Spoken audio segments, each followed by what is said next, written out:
Motion for debate, the contribution of science and technology to the economy. Viscount Stansgate. My Lords, to say it is a privilege and an honour to open a debate of this kind is an understatement.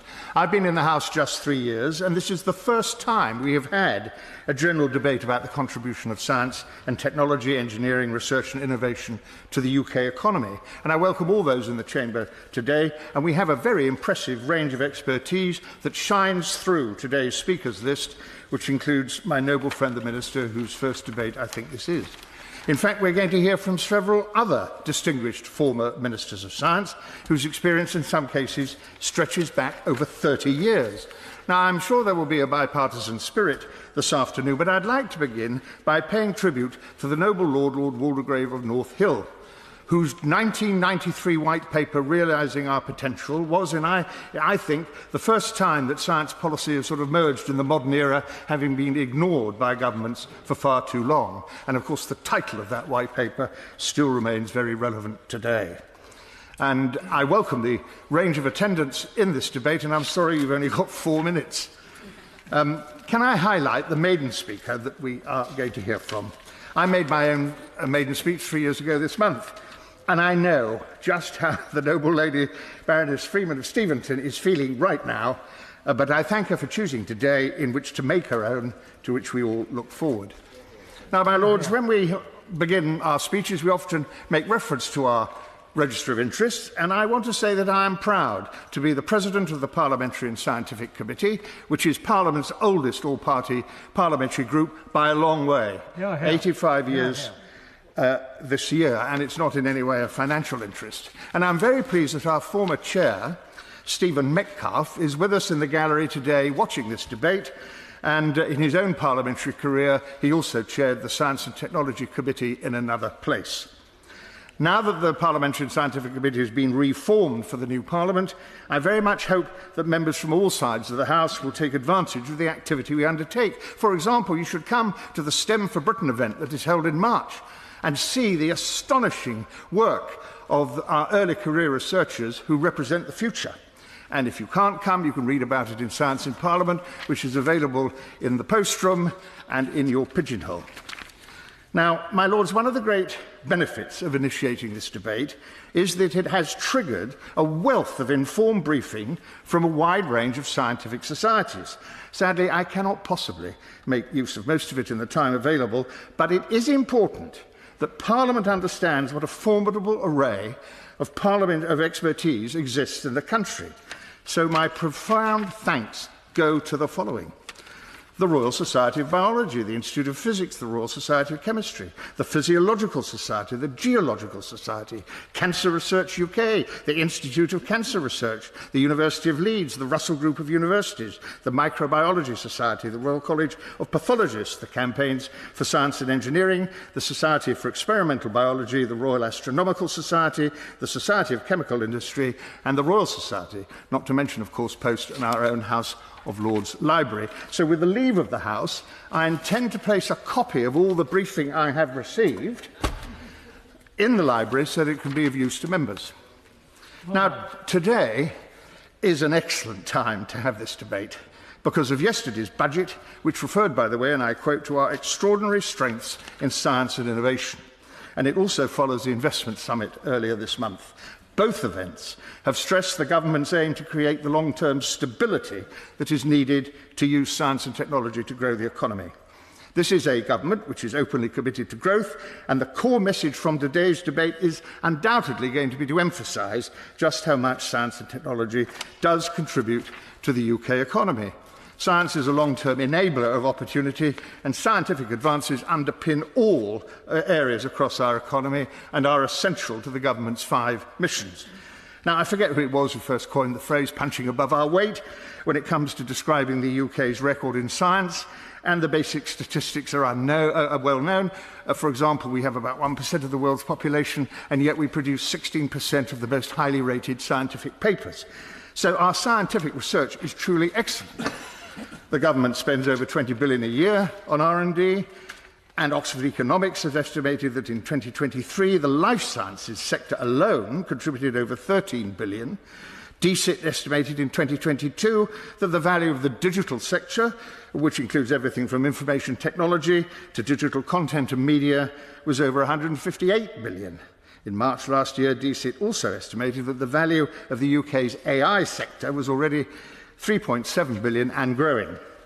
In February this year, the Energy and Climate Intelligence Unit reported that the gross value added of the UK's net zero sector, which includes renewables, carbon capture, manufacturing, etc., was already 74 billion. And, my lords, there is no shortage of science sectors themselves emphasising their own contribution. I'll give a few examples. The Royal Astronomical Society says the growing space sector is worth 19 billion a year. The Institute of Physics points out that the photonics industry, which is the technology of light, had an output of 15 billion in 2023, employing almost 80,000 people, which is as many as the automotive and aerospace industries combined. The Rolls-Royce Small Modular Reactor programme is forecast to create 40,000 jobs and could generate an enormous export market of up to 250 billion by 2050. Meanwhile, the Royal Society of Chemistry points out that the chemical sciences sector generated 3.2 billion for the Exchequer. The Institute of Cancer Research says its research has saved the NHS 68 million a year by updating clinical radiotherapy practice for cancer patients. Meanwhile, Cancer Research UK says for every £1 invested in cancer research in 2021, it generated £2.80 of economic benefit to the tune of nearly £1 billion. So, my lords, in this Parliament and its successor, the life sciences sector holds enormous potential to drive economic growth and productivity, delivering goods and services and treatments and medicines and vaccines that are critical to the nation's health and our resilience, I hope not, against any future pandemic. So overall, it's estimated that for every £1 of public investment in R&D, it unlocks between £2 to £4 of private R&D investment in the longer term. And I'm pleased that the DCIT budget for 24-25, 12.5 billion will increase to 13.9 billion in 25-26, which is a real terms increase of 8.5%. So, my lords, we have a lot going for us. We have world-class universities, not to mention places like the Crick Institute and the Wellcome Foundation, and the Catapult Network, and so on. We have world-renowned public sector research establishments, such as the National Physical Laboratory. Well, my lords, I well remember a story told by a former Minister of Technology, to whom you might say I have a hereditary connection, who went to visit the NPL. And when he was shown round, the director proudly said that here we can measure down to the smallest unit of measurement ever known, the POBAR, P-O-B-A. Well, the minister, being inquiring, said, well, what is a POBAR? And they said, oh, Minister, it means 0.1 of bugger all. Well, I hope that when my noble friend, the minister, next visits the NPL, he discovers that they're still using the same unit of measurement today. Now, a word about the institutional landscape. The government has been bequeathed a scientific landscape and institutional structure which can be made to work. Building on the Science and Technology Framework published last year, we now have a government which has just published an important industrial strategy green paper. This is central to the growth mission, and its success is going to depend crucially on the application of science and technology. The Green Paper has identified 8 sectors that drive growth: advanced manufacturing, clean energy, defence, creative industries, digital technologies, financial services, life sciences, and professional and business services. We have UKRI, we've had the Nurse Review, we've got our world-class universities, we have a plan for a national data library and Project Gigabit, and we also have ARIA, about which I hope we will hear more. Now, we need to take advantage of the UK's unique strengths to enable world-leading companies to grow and seize opportunities to lead in new and emerging industries. As yesterday's budget said, quote, we are not doing enough to capitalise on these strengths. We must fund successful scale-up companies and not leave other countries to exploit our science to make millions for themselves. Now, I think our current structure will help. We now have a proper department in DCIT with a Secretary of State at the Cabinet table for the first time in 30 years and distinguished ministers in both houses. We have a Cabinet committee chaired by the Prime Minister, whose job is, quote, to consider matters related to science and technology to drive the United Kingdom's economic growth and national security. Well, my lords, that's pretty well the same terms of reference as for this debate today. We've got a chief scientific advisor and a network of advisors embedded in all departments, and we have a science innovation network which is embedded in all our embassies. So, my lords, with a renewed commitment to an industrial strategy, we need to take advantage of the UK's unique strengths to enable world-leading industries to grow and seize opportunities. But if we do match our undoubted research expertise with an industrial strategy that plays to our strengths, then we can make an impact. Can I give the House an example? Your Lordship's Committee on Science and Technology, of which I'm a member, is currently nearing the end of an inquiry into engineering biology, which is a very exciting new area of science. Put simply, in the future, we will be able to make things by growing molecules and cells. Last week, the government's chief scientific advisor, Dame Angela McLean, came to us and she held up for the committee a handbag. It wasn't made of leather, wasn't made of plastic. It was made of coconut oil that was processed by bacteria. In the food industry, they are developing meat that isn't real meat. It's grown in a laboratory. In the aircraft industry, there's real interest in producing synthetic jet fuel without using carbon or oil. And all of these new developments offer the additional benefit of recycling and helping us to reach our net zero targets. That is why, incidentally, it's absolutely right for the government to have set up the Regulatory Innovation Office so we can exploit these new areas. Now, my lords, what of the future? I think there are one or two things we must try to do. First, there is no doubt we need to start with education. It is absolutely vital that we enthuse and inspire the next generation, and it must start in primary schools, if not before, opening young hearts and minds to the wonders of science. We must make use of all the many scientific role models that exist, whether it's Maggie Adarin Pocock on astronomy, or Hannah Fry on maths, or Hamza Yassin on wildlife photography, or Brian Cox, whose latest TV series on the solar system has been watched by millions. And of course, we still have David Attenborough, who remains our national treasure, inspiring us with his documentaries, everything from Life on Earth to the new series next weekend, which I think is entitled Asia. And I think I'm right that my noble friend Lord Winston recently went to a school in Northamptonshire, and the head teacher reported an upsurge of interest in science after his inspiring visit. Now, second, we need to create and sustain a public and a society that understands the importance of science and technology and is supportive of innovation. Whenever I meet someone who expresses great scepticism about science, or in recent years, vaccines, I say to them, well, just look at your mobile phone. There isn't one iota, or perhaps I should say one pobar, of a feature of a mobile phone that isn't the result of science. And it wouldn't exist without science. Third, another key to the future is to be as international as possible. The UK must maximise all available international cooperation.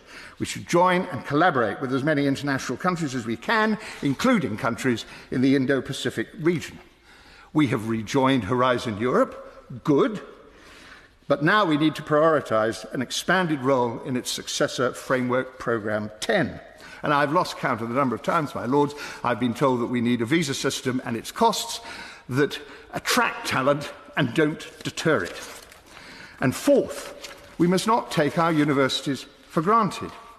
On the contrary, the House is only too well aware of the signs of stress in the HE sector and the funding of our universities. And I think there was a breakfast briefing for peers on this subject last week. Fifthly and finally, though I mean no disrespect to my noble friend, the Minister, science and technology is too important to be left to DSIT alone. We need nothing less than a sustained cross-departmental science strategy to attract foreign direct investment and the global scientific talent that we need. My lords, by the end of this Parliament, when we use the phrase science superpower, I, for one, want to feel that it is a reality and not a slogan. My lords, I beg to move. The question is that this motion be agreed to. I'd like to thank the noble Lord for Lord Sansgate for securing this important debate today, and express from this side how fortunate we are to have the noble Lord the Minister, who is obviously very relevant in terms of his previous life in this area, and welcome him to his first debate and say how delighted we are to have someone with such knowledge in this position. I too would like to hopefully conduct this speech in the constructive manner that has been proposed by the Noble Lord, and of course start by saying, as we all know, recognise the incredible impact that science and technology has in this country. The 4% it's estimated the economy is a massive boost, and I think we can all point to massive scientific successes. For me, one of the biggest illustrations is you can't get much more cutting edge in terms of science and technology than Formula One. And of course, of the 10 Formula One teams, 6 of them are based in the UK. Ones that we know, great British names like McLaren, Williams and Aston Martin, but also other well-known UK brands like Mercedes and Renault and Red Bull. Yes, those foreign brands actually located in the UK, they're Formula One teams, because we know that we are the best in terms of the cutting edge there. So I'd like to spend the limited time I have available, though, to talk about the area that I know best from my former health role, that of life sciences. And again, we've got some fantastic examples in this field as well. The Google AlphaFold project, which I think will see many breakthroughs come from it all. I think the government involvement in COVID and the minister's involvement, I'm sure, in the Moderna deal that followed as well, in terms of a really good example of putting long-term relationships in place. But what I've seen all too often firsthand is what I call the UK disease of, I think we're very, very good at innovation, but pretty poor at the rollout. I saw this particularly in medtech. The joke I always heard is that the NHS has got more pilots than British Airways. And those pilots were very good in terms of innovation, but so often fell down when it came to rolling out across the network. And so often we'd see them then lost to the US, who would come in with the funding and the rollout program and a real brain drain in terms of expertise. So one of the last things we tried to do was actually introduce what we called a medtech rules-based pathway, which was really trying to give a pathway so that if there was an exciting part of medical technology, there was a way it could be rolled out through the NHS under a set of rules which were well known. We were consulting on that round about the time we left. I'd be very pleased if the Noble Lord, the Minister, could update me as to the findings of that. If he doesn't have it to hand, be super to have a letter on that, please. And another area was the data for R&D. As we all know, AI is only as good as the data that it comes from, and we're fortunate in the medical space to have probably the best data in the world, as I've been told by many, many people, dating back from 1948, primary care, secondary care, biobank data. And there was a big project, again, that we were doing to bring this all together to really create what I believe is the possibility of a Silicon Valley of life sciences. So again, I'd be delighted to hear where we are involved in that project. And I would like to end quickly really on a note of caution, because of course, with a £1 investment getting a £3 to £4 return, that really is a case of modern day alchemy. But what it requires is deep pockets and long-term investment and hard work to get those rewards. And anything that diminishes those rewards will be a threat to that. And so my concern, dare I say, about the latest budget is the moves in terms of the tax increases, the crowding out of private finance that the OBR is concerned about, does put that at risk. And so I just hope we can be careful and make sure that we don't kill the golden goose that we have in this space. Thank you.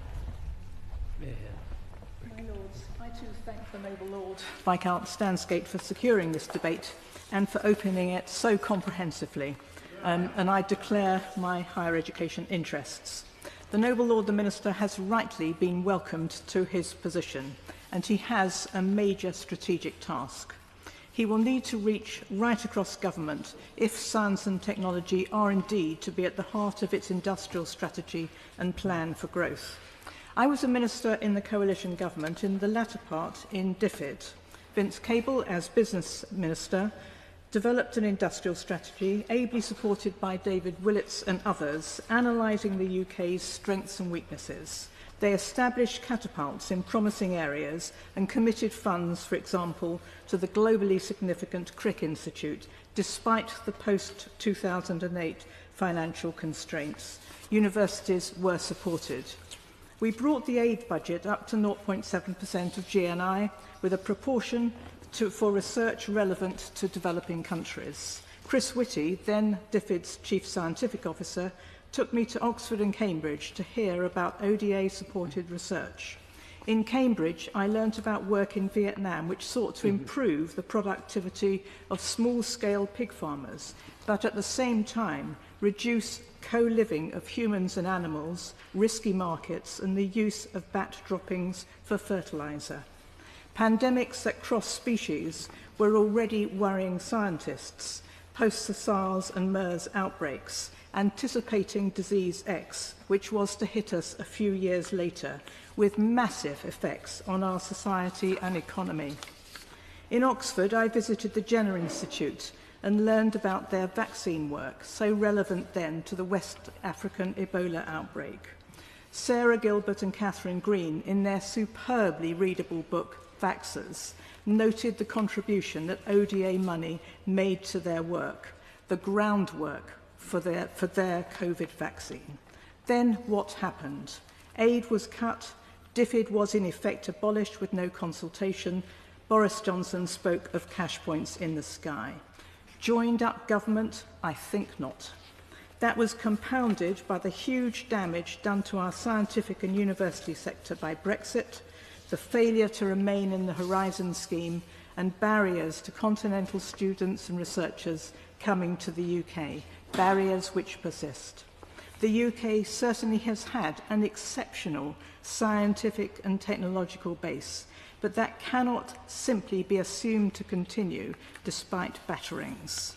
The new government proposes an industrial strategy again, with science and technology at its heart, and that is very welcome. Science and technology have long underpinned economic development, the Industrial Revolution, the Chemical Revolution, which enabled Germany and the US to power ahead, the Green Technology Revolution, which is right now powering China and needs to power us as well.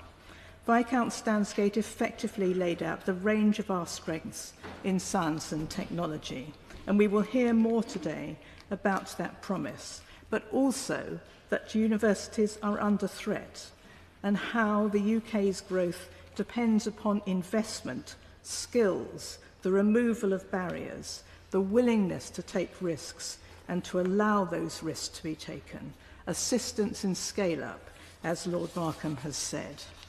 Governments promise to be joined up. The noble Lord the Minister has a special responsibility to seek this in this government.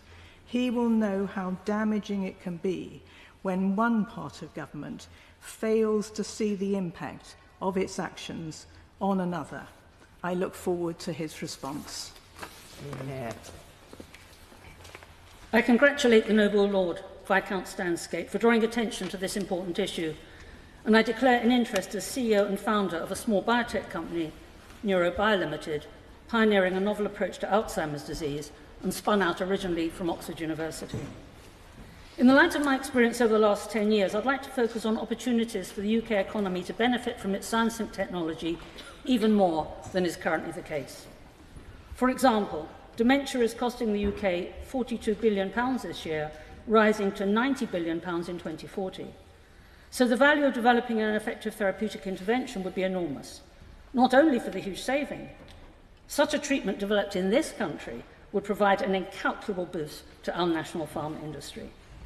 But there are unnecessary headwinds. SMEs are now losing out by some 50% compared to 2023 for R&D tax credits.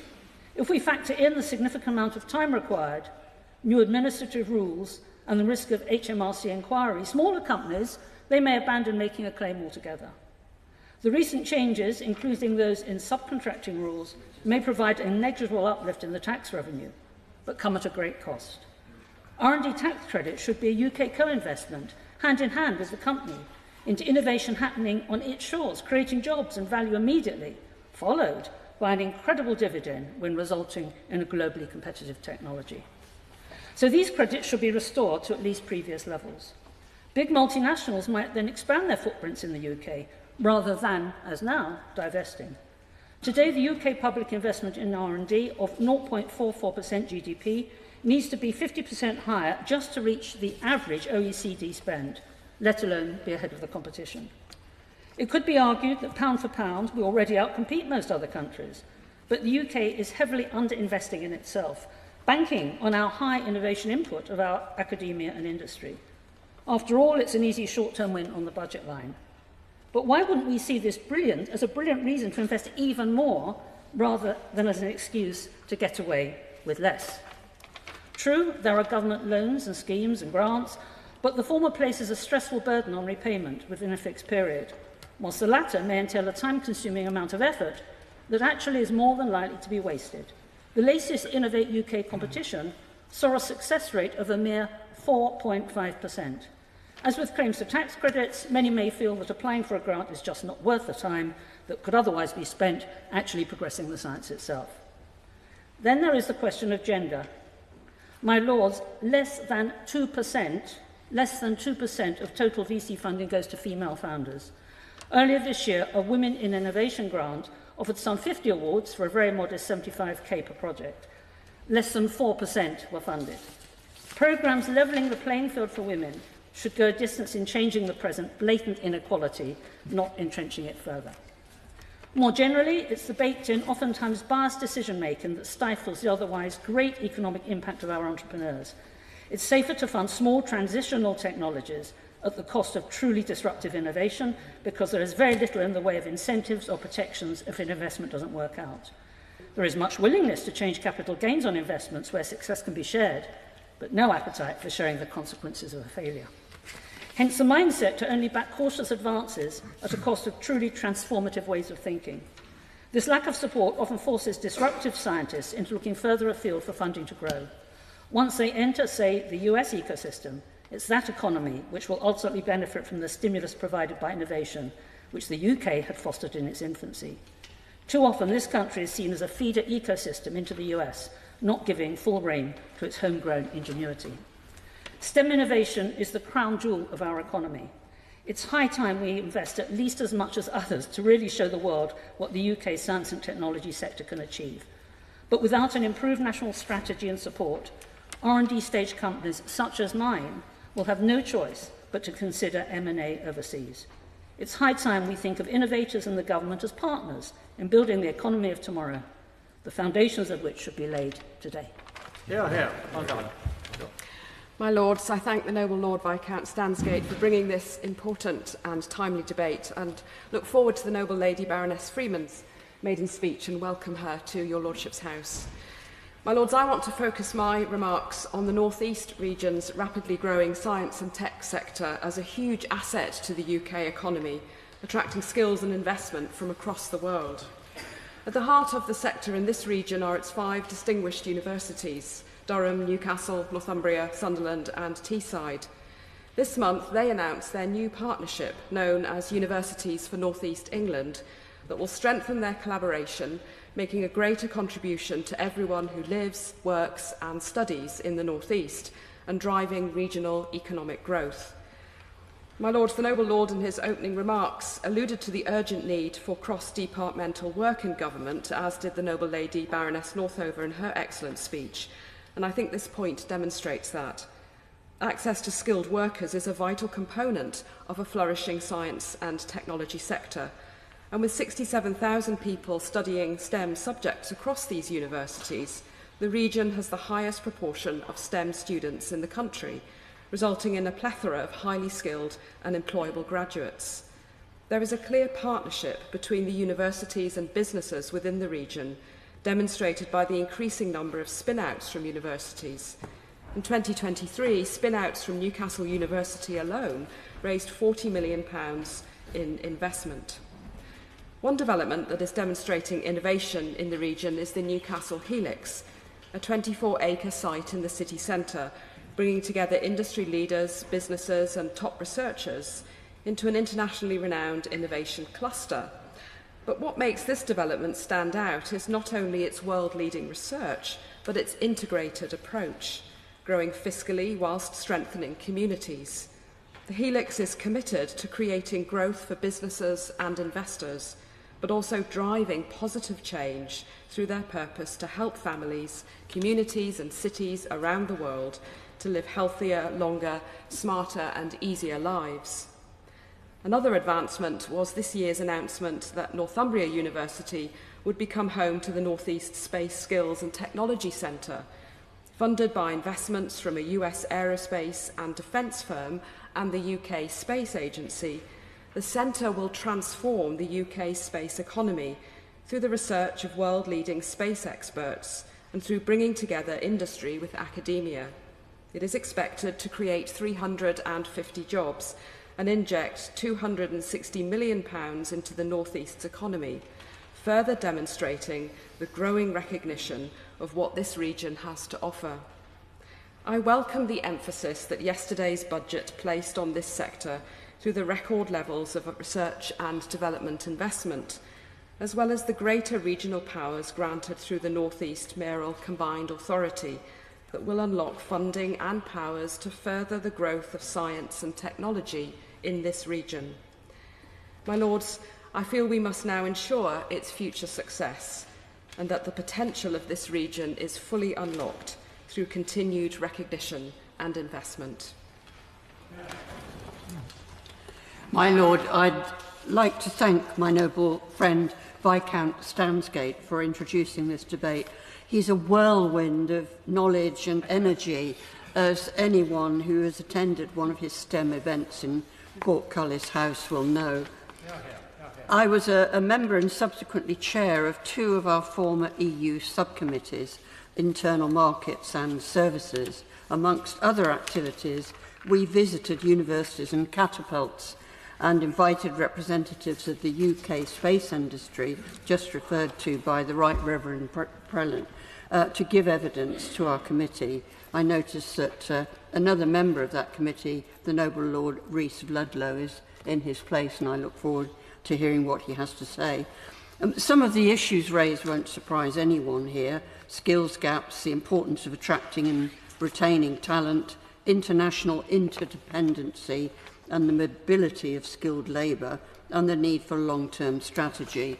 And incidentally, talking about catapults, the House of Commons Science and Technology Committee reported that SMEs that had worked with catapults grew 50% faster than those that had not, with an average 5 times return on investment. As a former university administrator of over 30 years, it pains me to see the dire straits in which our universities have been reduced. Their significance for research and development should not be understated. But as the daughter of an aero engineer who worked for Armstrong Siddeley, which became Bristol Siddeley and then Rolls-Royce, it was the space industry which captured my imagination. And perhaps it was also listening to Journey into Space on the radio. Pride of place in my bookshelves, which I inherited from my father, are the complete works of H.G. Wells. But it's not just a romantic interest. The Noble Lord the Minister has already answered questions this week about medical research and defence research and the importance of curiosity-based research, all vital. But I want to draw his attention to the importance of the UK space industry, which employs 50,000 people. And according to the World Economic Forum, the global space economy will be worth $1.8 trillion by 2035, up from $630 billion in 2023, almost twice the rate of global GDP growth. It will connect people and goods and play an increasingly crucial role in mitigating world challenges, ranging from disaster warning and climate monitoring to improved humanitarian responses. This will involve agriculture, construction, insurance, climate change mitigation. The Noble Lord will be aware of the previous government's policy paper, Space Industrial Plan, From Ambition to Action, published in March this year.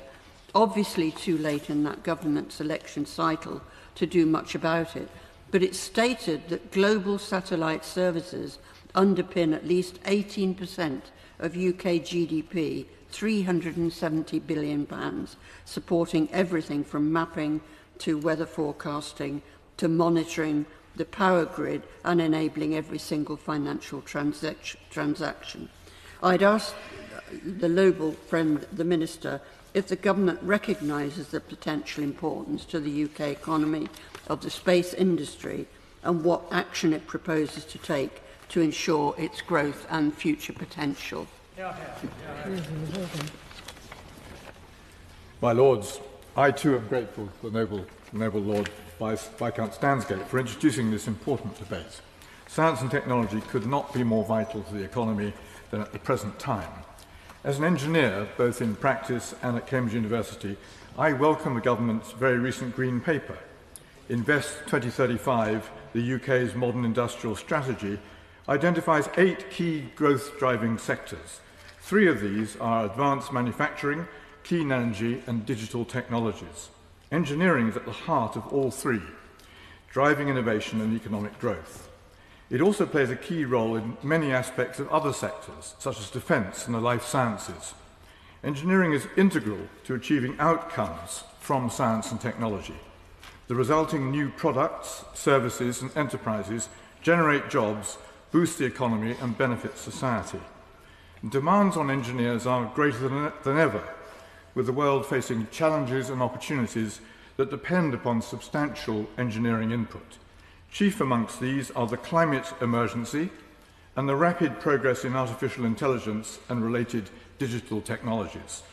At the heart of the Government's agenda is making the UK a clean energy superpower with zero carbon electricity by 2030. This involves major investments in wind and solar power, carbon capture and storage, hydrogen and long-term energy storage. Nuclear power will also be essential, and small modular reactors mentioned by Viscount Stansgate have considerable promise. To be successful, all of these technologies will require increasing numbers of engineers and technicians. However, the UK faces an acute engineering skills gap. The Royal Academy of Engineering's National Engineering Policy Centre has laid out how to bridge this gap by reversing the shortage of STEM teachers, increasing apprenticeships, and promoting engineering as an attractive career choice in the application of science. We should take a leaf out of Germany's book. 20% of their 25-year-olds have a higher technical qualification. In the UK, the present figure is only 4%. Further education colleges and their role in science and technology have been neglected for too long. I welcome yesterday's budget announcement to increase the funding of further education by £300 million. The plans to reform the apprenticeships levy are also welcome. In addition to supporting our world-class universities, an enhanced future for apprentices, including degree apprenticeships, will be especially important if this country is truly to become a technological superpower. Our world-class research-intensive universities are undoubtedly national assets, highly regarded globally, as well as their key roles in education, training and curiosity-driven research. Their science and engineering departments are hugely important drivers of economic growth. But many universities are now in a precarious financial state. In the upcoming spending review, their R&D needs further investment and support from the government so that they can continue to innovate, attract foreign investment and stimulate new industries. My Lords, invest, invest, invest was the mantra of the Chancellor in her budget speech. Enhanced support for science, technology and engineering in our universities and for university business collaboration could not be a more important investment. It will be crucial for the successful delivery of the industrial strategy for growth and for the economy. Great pleasure to follow one of our great civil engineers and to precede one of our distinguished science communicators, who is going to, I'm sure, add greatly to the debates of this House. My Lords, it's not just because he was nice about me, but surely, I address this to the front bench opposite, some way must be found, however we are selected for this House, that the noble Viscount continues to give us his wisdom, because we need it. Disraeli warned us all for falling into our anecdotage, but I will tell one story from my own time. When I left as Chief Secretary, I left a note for my successor, the much lamented Alistair Darling, a great public servant and very good Chief Secretary and Chancellor he was. And I left a note for him. This practice ended later because somebody tried to make political capital out of it, which was silly. But I left that he had to support the things that two of the things in particular that didn't have votes in them. One was the intelligence services, and the other was science. You need them, and you never know when you're going to need them. But my goodness, when you haven't got them, you know it. And it's a wonderful thing, actually, that there has been developed a cross-party support for science over recent years as the result of some outstanding ministers. I think of Lord Sainsbury of Turville, I think of my noble friend Lord Willits, so that the infrastructure of support in this Parliament and across the country for our scientific effort is a vital part, actually, of our science effort.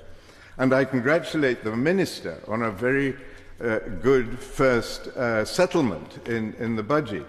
Some of this is for 1 year, but it's better than not being for 1 year. I congratulate him on getting the Horizon subscription properly funded, absolutely vital.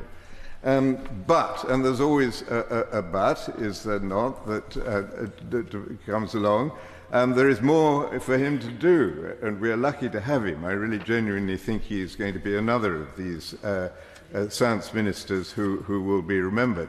There is, as other noble lords have said, an emerging, slow, cascading crisis in our universities. The business model doesn't work anymore. We cannot subsidize research and lots of other things out of arguably overpriced foreign students who may not continue to come and are beginning not to continue to come. I think the Russell Group estimate that there's something like a 5 billion funding gap in research, which is cross-subsidized at the moment and is vulnerable. This is beyond the remit only of the department in which the noble lord the minister serves, but it is vital to his interests and all our interests that the government turns its attention to this. One more specific item which I would like to raise is computing power, supercomputing power. The previous government announced the project in Edinburgh. It was then stopped because it was said not to be properly funded and so on, and is being reviewed. It is absolutely essential, particularly to the skills available in AI and others, which we have in this country, that we have first-grade supercomputing power available in the country, and we do not have it at the moment. We're not in the top league. And finally, I would say, I once went off as a junior minister and sat at the feet of a great man, a hero of mine, Murray Gell-Mann at Caltech, and he said there was too much rowing and stuff in Cambridge, but there was some science. But the vital thing we had in England was long-term funding. And of course, we immediately threw that away. The minister is doing his best, I believe, to try and bring it back with 7- and 10-year rolling contracts. I give him all our support in attempting to do that.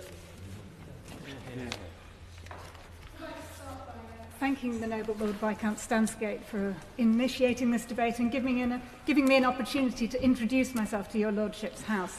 This is a very welcoming place from its wonderful staff, especially the doorkeepers with their encyclopedic knowledge, but also all the noble lords who've come to introduce themselves to me and make me feel welcome. Thank you. And a special thank you to my mentor and supporter, Viscount Colville of Culross. We were colleagues at BBC Science, where we were documentary makers, trying to communicate the importance of scientific ideas and make them relevant to people's lives. Some people might say I've come a long way from my first job there, walking with dinosaurs. Others, maybe moving swiftly on. I worked both at BBC Science and the BBC Natural History Unit after doing a doctorate in what my father sort of initially concernedly thought was not a proper science. He was trained as a chemist, my sister's a mathematician, my mother is a theoretical physicist. I, of course, was a biologist, and worse, I studied animal behaviour. But under the firm tutelage of Professor Richard Dawkins, I learnt to apply the scientific ideas to any subject, and I think even my father finally admitted that the scientific method applies everywhere. The other supporter I was honoured to have at my introduction to your Lordship's house was the Baroness Honora O'Neill. And when I moved from the BBC to Cambridge University to study the slightly different art of evidence communication, it was her philosophy that guided our work. She says that to be trusted, you must be trustworthy. And to demonstrate trustworthiness, you must be open and clear about all the processes that lead you to your conclusions so that other people can follow them, understand them, and assess them. Wise words that I try to live by. At the Winton Centre in Cambridge, we worked on how to communicate evidence in a trustworthy way to support decision-making. We all need evidence, whether we're patients choosing treatment options, parents choosing education, police chiefs choosing policies, and that evidence comes from the application of scientific methods. And so although science can obviously bring us great inventions that bring direct economic benefits, it's much broader than that. Working at the statistics department in Cambridge helped me realise that science as a method is a way of us learning from past experiences to foresee likely futures, and even to put some kind of likelihoods on those possible futures. By applying scientific methods, we can understand and tease apart cause and effect, the link between smoking and lung cancer, between CFCs and the ozone layer. The field you apply it in doesn't matter. We even do it in animal behaviour and human behaviour. At the Winton Centre, we work with the UK's wonderful What Works network to help communicate the evidence that they bring together around all sorts of problems, from experiments that have been done in education, crime prevention, tackling homelessness, testing potential policies. Science not only helps us understand causality from past experience and get glimpses, however fuzzy, of possible futures, it allows us to make decisions that are most likely to take us along the paths that we want to follow. How can you calculate the value to the economy of being able to foresee the future, and how you might be able to affect it? So although when talking about science's contribution to the economy, or industrial strategy, or about science policy, we often talk about the great inventions with their direct economic benefits. And we often also talk about the value of curiosity-driven research. But I want to make sure that we recognise a third category in the middle.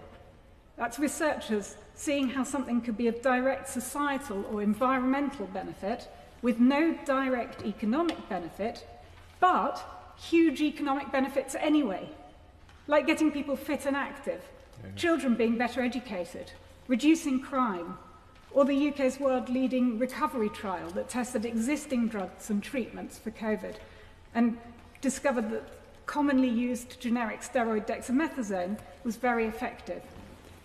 This kind of science doesn't aim to make direct profits for anybody. It's probably invisible to the Treasury.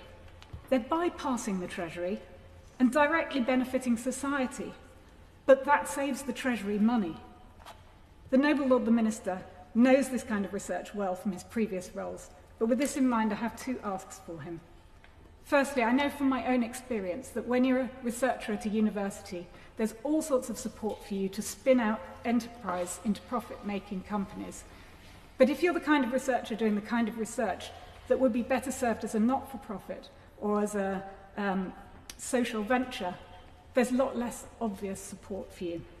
And secondly, I ask the Noble Lord the Minister to help communicate that scientific methods applied to all fields are crucial to both society and the economy through helping us choose and reach the futures we want. Brilliant. Well done. Very good. Well done. My Lords, it's an honour and a privilege to be the first to commend the powerful and important speech of the Noble Lady Baroness Freeman of Steventon and to welcome her to this House. I will describe her accurately, if not perhaps technically, as my noble friend. Her diligence in listening and learning as a new member is something I'm sure has been noted across this House. Scientists like evidence. That we need more people from a scientific background in this House, and indeed in politics, across politics, is something I've long been proclaiming to audiences up and down this land. And I'm very glad that the Noble Lady in particular heard that message, for with her long experience in health and environmental issues, and particularly the knowledge and skills in explaining risk, the House is truly getting a gem. For the Noble Lady joins us, as she explained, from her role as the Executive Director of the Winton Centre for Risk and Evidence Communication, part of the Cambridge Faculty of Mathematics. If that sounds a little daunting, I should add that the Noble Lady also has experience in designing websites, games and social media content.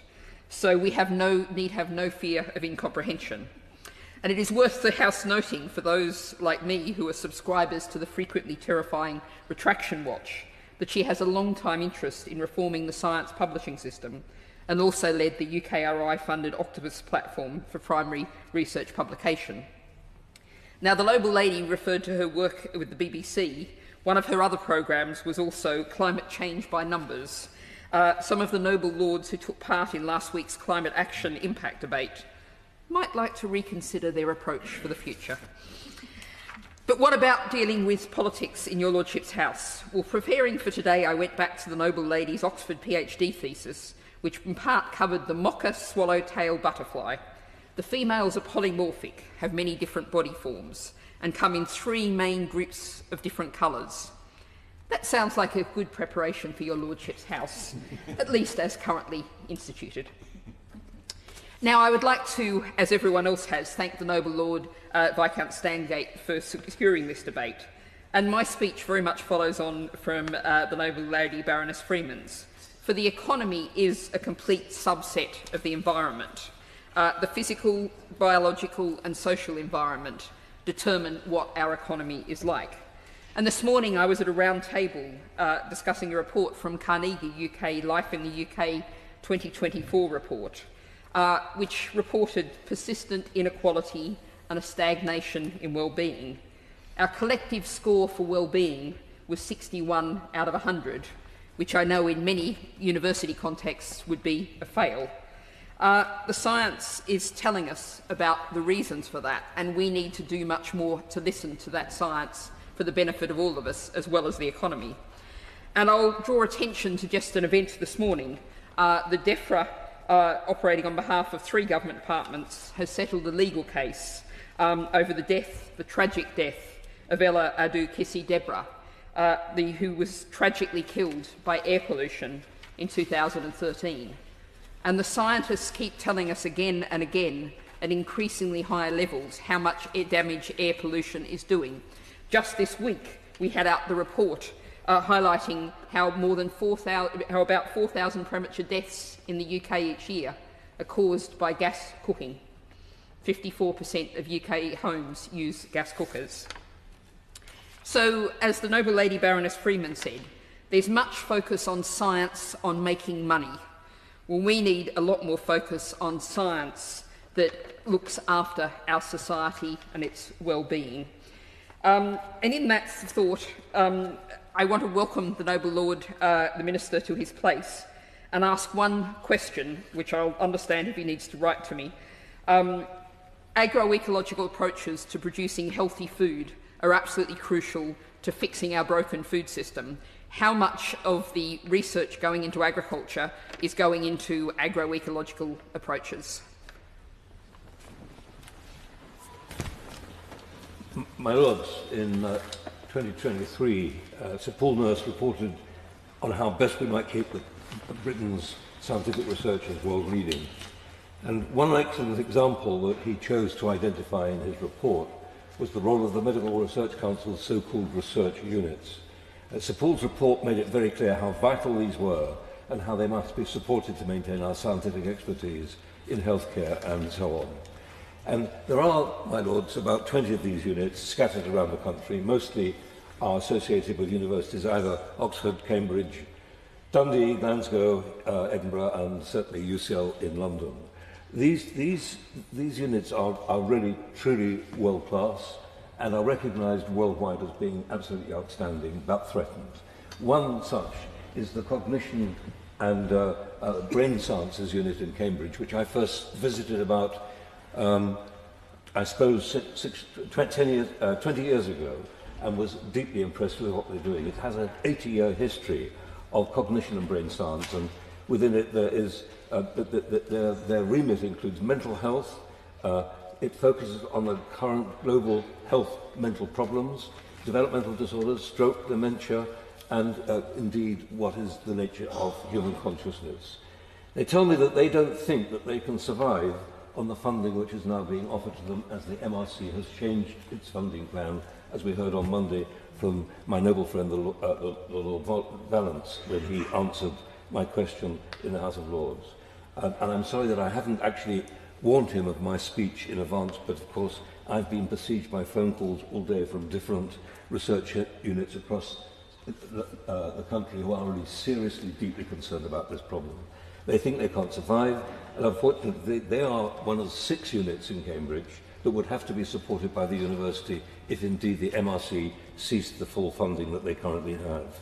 The university has certainly not agreed to fund them, as indeed, as far as I'm aware, no university has agreed to fund any of the host units that are going on. Let me briefly refer to another one which I think is particularly interesting, which is the Prion unit in London.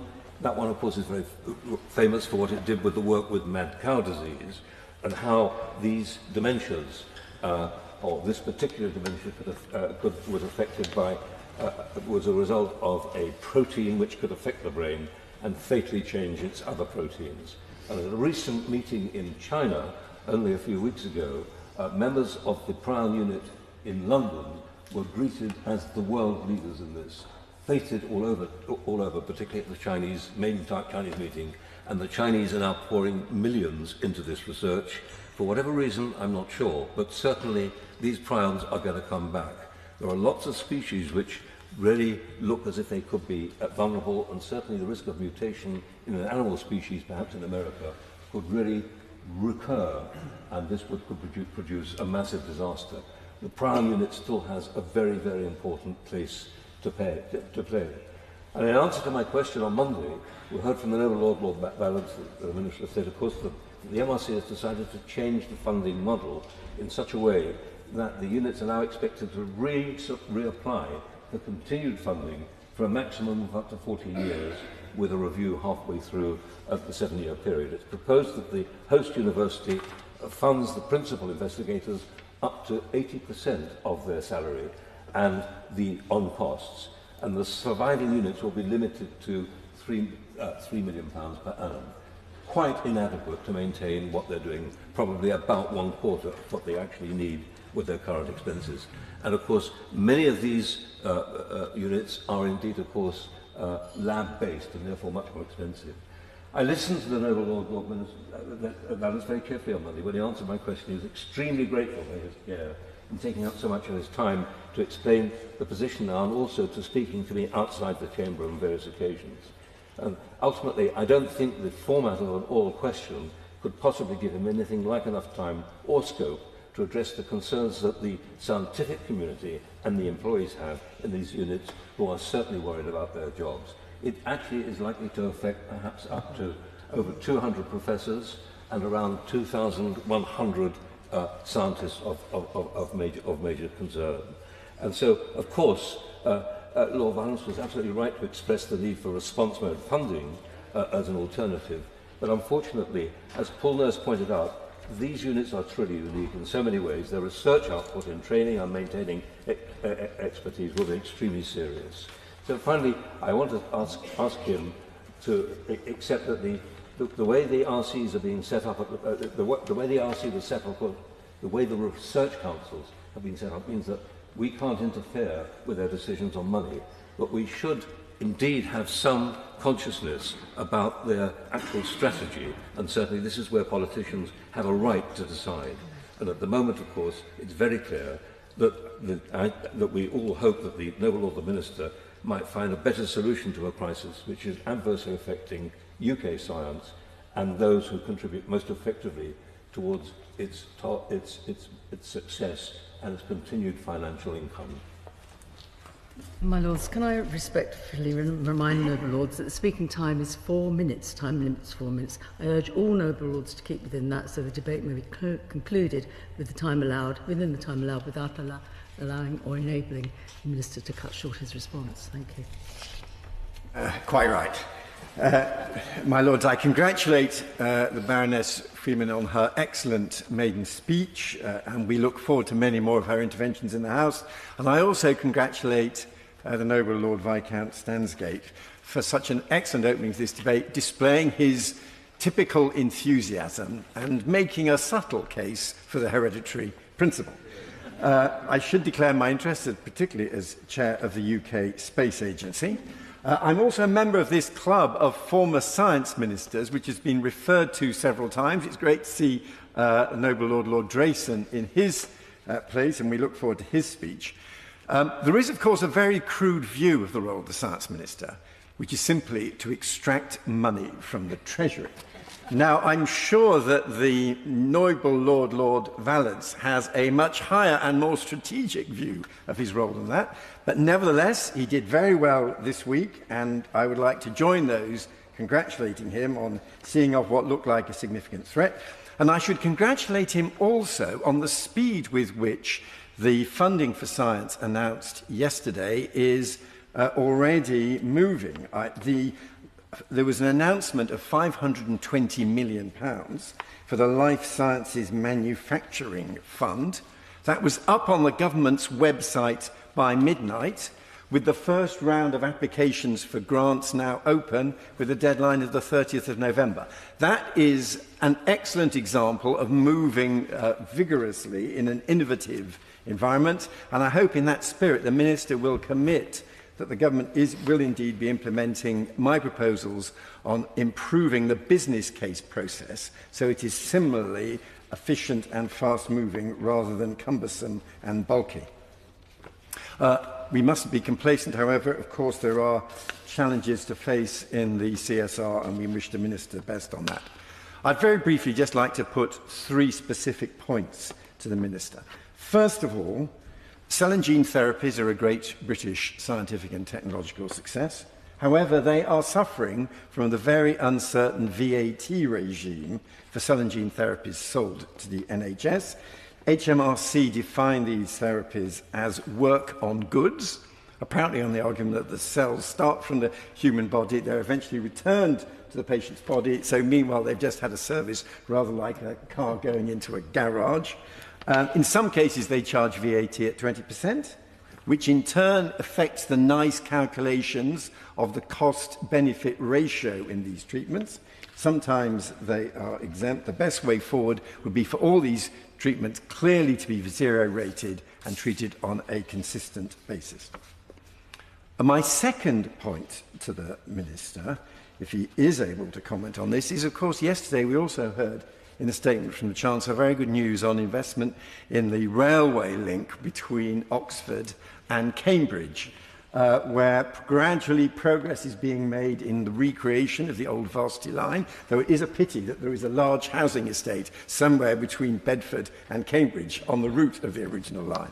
Can he confirm that with this investment in transport, there will also be a recognition of the value of the Oxford-Cambridge supercluster and an attempt, alongside the claims of many other parts of the UK, to recognise and support that? And finally, my Lords, if he were here, I think Lord Knight would make an important point about investing in science teaching. The government makes a lot of 6,500 new teachers. It's equally important, and in some ways more cost-effective, to invest in upskilling and retaining the teachers we already have, and improved CPD for science teachers so that they remain up-to-date would be of great value. My Lords, I join in thanking the noble Viscount Stansgate for introducing this debate in such a comprehensive and impressive fashion, and also join in congratulating my noble friend, Baroness Freeman, on an outstanding maiden speech. There is no doubt that the United Kingdom stands at a pivotal moment in its scientific and technological development. Whilst I welcome the Chancellor's commitment yesterday in her budget speech to, and I quote, drive innovation by protecting record funding in research and development to harness the full potential of the UK's science base. The reality, my lords, is that the UK and Europe tech sector is massively underpowered and underfunded compared to the United States. What are the equivalents of Meta, of Alphabet, of Tesla, Apple and Microsoft in Europe? Whilst we have much to be proud of in the UK in our achievements in science and technology, the reality is, sadly, that we are failing to fully commercialise the advantages we have in research excellence with our top global universities, as well as the growth in fintech and health tech companies. I wish to focus my brief remarks on the life sciences sector, where the advances in technology have huge potential to both cut costs and to promote patient care, especially in imaging, diagnostics, predictive analytics, as well as in administration. In this regard, AI and quantum computing have and will continue to play a major contribution in harnessing more efficiencies and breakthroughs in new treatments and pharmaceuticals. The United Kingdom is well recognised as a world innovation hub, but we have to retain this, and to grow its true potential, we need to retain our talent pool. We have some of the highest costs of visa applications compared to other European nations, which has resulted, sadly, in us losing a lot of talent. We certainly need to be a lot more proactive in promoting and retaining highly skilled talent. We have hugely successful science parks, particularly in Oxford and Cambridge, which have driven commercialisation despite the infrastructure challenges of the lack of lab space. Time restricts me from elaborating on the challenges of IP commercialisation. Many spin-outs have lost substantial equity to foreign interests, with UK universities retaining only 20% equity, which has led to substantial IP leakages in company commercialisation abroad. Can the Noble Lord the Minister elaborate on the scope for setting up a cross-departmental implementation task force for streamlining funding mechanisms for scaling SMEs in the tech sector? We need to create specialised regulatory pathways for emerging technologies and develop incentives to preventive healthcare. Also, a lot more could and should be done to fund longevity research initiatives, particularly for this House. My Lords, in conclusion, there's no one lever to pull, but making the UK tech sector more attractive to global capital is key. The integration of science, of technology and healthcare offers significant potential for economic returns and improved population health outcomes. Without immediate action, Britain risks falling behind in the global race for technological supremacy. The time for decisions is now. Quite right. My Lords, I'd like to add my congratulations to Baroness Freeman for an excellent maiden speech. I have to say that I hesitated to put my name down for this speech. There's so many able people, including our wonderful introducer, the Viscount Stanslade of the debate. And the whole debate has shown the great expertise of this House and knowledge of science and technology issues. But I'm afraid I'm a classic of what was I hope, used to be wrong with the British education system. I was a humble grammar school boy who got a scholarship to Oxford, where I did 2 degrees, but I didn't even have a science O-level. And I hope that that weakness has now been remedied. Since then, I've tried to make up for it by taking a close interest in science and technology policy as a result of a close interest in industrial policy. And for 7 years, I had the great privilege of chairing the Council of Lancaster University, on which I was ably assisted by Baroness Neville Rolfe, who knew far more about the scientific issues than I did. Now, Lancaster's an interesting institution. It was born in the white-hot heat era. Harold Wilson opened it in 1965. But in the late 1990s, it decided to make a major commitment to science, building new department in chemistry, physics, engineering, and a medical school, all opened up while Pauline and I were on the council. Now, this was an interesting attempt, as it were, to build a strong science base outside the Golden Triangle. And I'd like to know what the government's attitude is to building research bases outside the Golden Triangle. I'm all in favour of the Golden Triangle, hasten to add, and I think that one should invest in places that are globally successful. But what contribution can a small but research-intensive institution like Lancaster make? Now, one of the things that was essential to us was Horizon, because that brought us into partnerships with continental universities in areas of expertise. And we did build partnerships also in the UK. But I was always pushing the Vice-Chancellor harder on this, and I thought, well, why don't we merge with a comparable institution where our scientific expertise would be complementary? What are we doing to help universities outside the Golden Triangle to build on their strengths? And on this, on the question of spin-offs from universities, what is the government doing to make these more effective and increase them? When I was with Peter Mandelson, when he was Industry Secretary, I chaired an advisory panel on new industry, new jobs, and came across there the wonderful Hermann Hauser of ARM. And one of his ideas was the Catapult Initiative, which I think Lord Willets in his time took forward.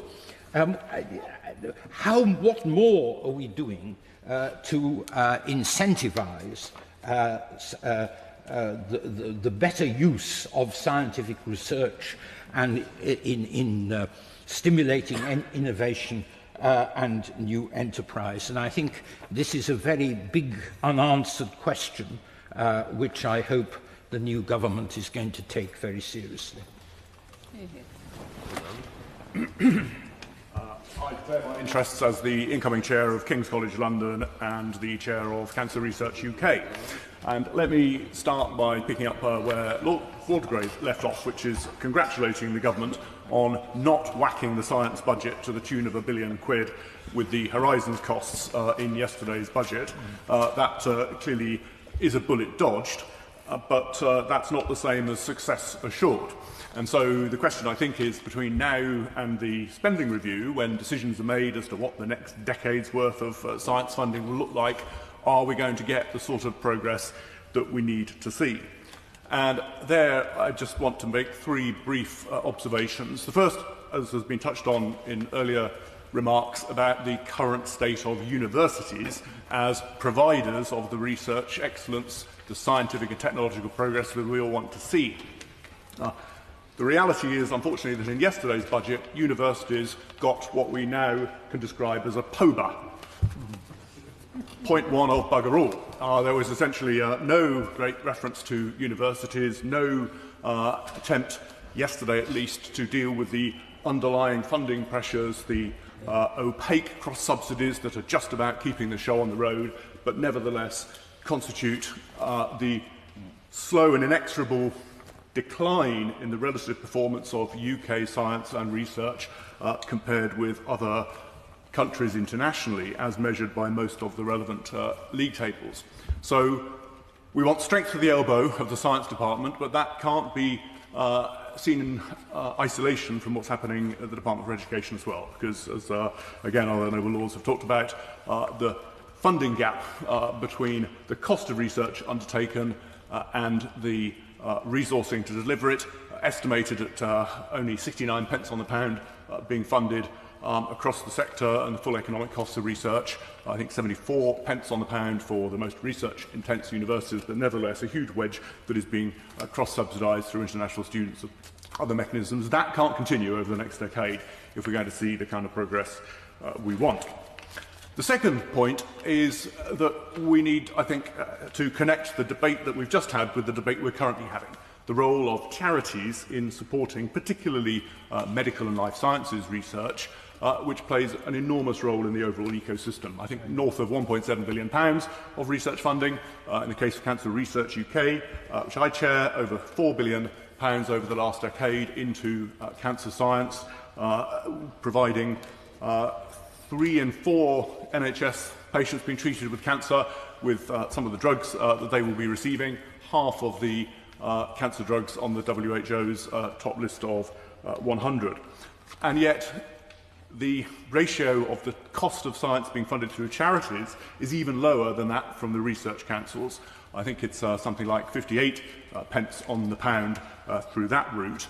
And one of the great things that the last time Labour and government did was introduce the Charity Research Support Fund, which has somewhat atrophied in the intervening years. That would need to about double to get the charity funding contribution back to the 80 pence on the pound that is necessary to sustain the excellence we see in university research.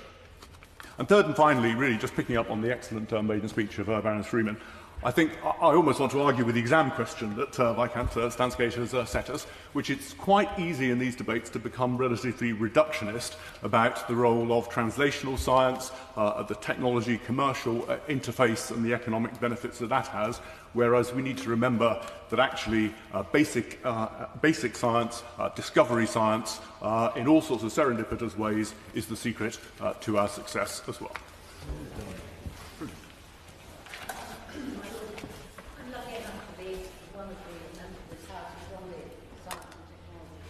Very much welcome this debate, and also, if I might say so, the excellent introduction that Lord Stansgate gave it. The excellent briefing that we received, among many others, from the library, and I'd like to thank them for it, says rather rightly, I think, in my view, that it's hard to measure the value of the contribution made by science and technology to the UK economy. As much as anything else, because of its all-pervasive nature and the fact that it's growing all the time. The other point I'd like to, I think, emphasise is about the general scene, and there are many problems that we face, but one of them I think that is reassuring is that there is, I think, across the benches of this House and indeed Parliament generally, a recognition of the fundamental importance and the opportunity that we now have actually to make good on the quality of the scientific work and indeed technological development that takes place in this country, actually to further benefit the whole of our own society and indeed more broadly the population of the world. There's one point I'd like to make in that connection, which I do think is rather concerning. The science and technology, as a topic, is beginning to become a source of hostility and indeed of tension in international relations. One's only got to think of the way in which indeed the Chinese are exploiting it, but you can see that far from being a binder among nations, it can very easily become a source of real competition and hostility, and indeed seriously malign action. So one of the things that I think we should bear in mind is that the liberal democracies do not have an agreed strategy on how to deal with this, and it is something that we need actually to develop. And we shouldn't, I think, go on, because it's difficult, and it is difficult, refrain from tackling the issue. And if we don't, I think we will find in due course that the extent to which science and technology can actually benefit society is greatly reduced by the potential problem of conflict. I want to come back now to the UK. One of the things that I think is puzzling about our situation is that we are a society that is known for our reputation in science and innovation, but when it comes to what it ought to produce, which is greater productivity, we seem to lag. But how is it that we have this contradiction? Our universities are the bedrock of our capability, and their graduates feed our independent laboratories and our learned societies. And their geographical spread helps keep educational disparities under control. But as has been rightly said, they're not going to survive the financial situation that they now find themselves in. And I am very concerned that we are about to witness a drama if that situation isn't gripped. And I don't believe, my lords, that the public sector, though it needs to intervene, can deal with the whole thing. And one of the things that I think is notable about our scene is that private sector companies, who used to be great sources of R&D themselves, don't, I think, any longer, with some notable exceptions, play that role. And it is very important, I think, that they begin to move perhaps closer to universities in order to do it, actually to become themselves sources of innovation. And I think, if I might say so, whacking up the tax on them doesn't actually help the notion that they're going to engage in great investment. The Chancellor said yesterday, that the public spending outlined would actually crowd in private investment. I worry that indeed it might crowd it out. The low skills base is another problem we need to tackle, and as rightly said by Lord Mayor, it's a soluble problem, and other people have models that we ought to be able to draw on. So that is something where I think we're making heavy weather of it, and we ought to be able to do better. Just one last point. The difficulties that British startups face when they want to scale up is well known. And our relative small economy, our openness and our English language, they make us an attractive research destination, but they also make us vulnerable to poaching. We have to inculcate the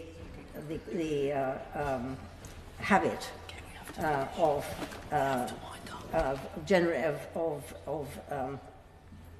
investing in our intellectual property and rewarding both higher risk and higher reward propositions. And if we do that, I believe, my lords, we will actually go a long way to dealing with the issue of our lag in productivity. My lords, the advisory speaking time for this debate is 4 minutes. May I gently urge all noble lords to keep within this time limit so that the debate may finish at a reasonable time. My lords, I would also like to thank the noble Lord Viscount Stansgate for introducing this important debate today, and also to congratulate Baroness Freeman of Steventon on an excellent maiden speech. This is a wide-ranging topic, but since I'm delighted to be an officer of the All-Party Parliamentary Group on Artificial Intelligence, most of my comments will be in the context of AI. My lords, the Stone Age did not end because we ran out of stones. It is simply a fact that mankind has always found a new and improved way of doing things. And catalyst for this change is science and technology. Although this debate is related mainly to the economy, we must not forget the effect it has on people's personal lives. My mother was a fit and healthy 79-year-old, even swimming most days. Then suddenly a major heart attack reduced her to paralysis, unable to speak. Within a year, she was back at the same hospital, but this time as a volunteer counsellor to some of the stroke patients.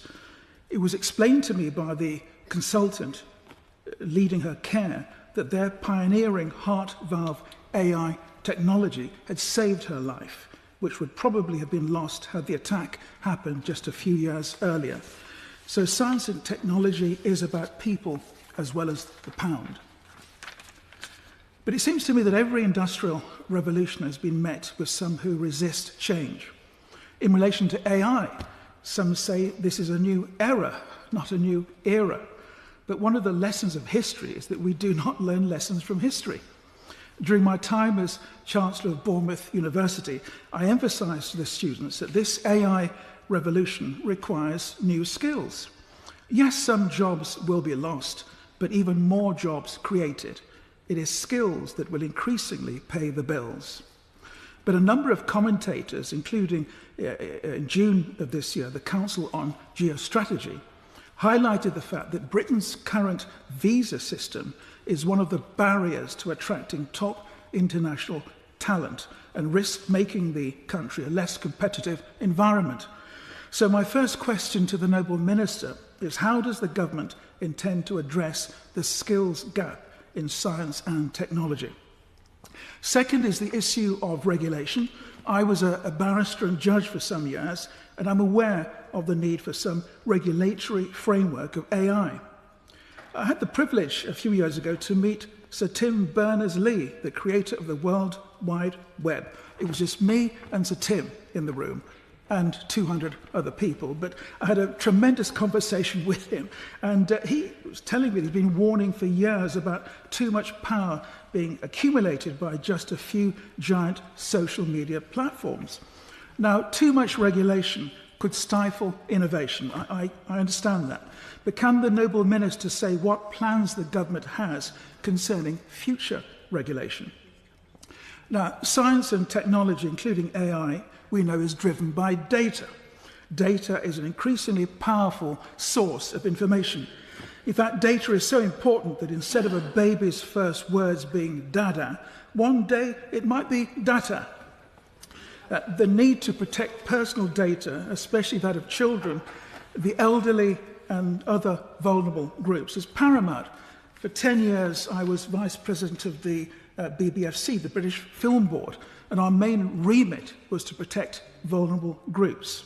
So will the Noble Minister say what extra safeguards will there be to ensure the protection of, for example, patients' records in the NHS? I see science and technology as providing solutions to people's everyday lives. It should be reducing the gap between the have-nots and the have-yots. So let us embrace this industrial revolution with faith, not fear.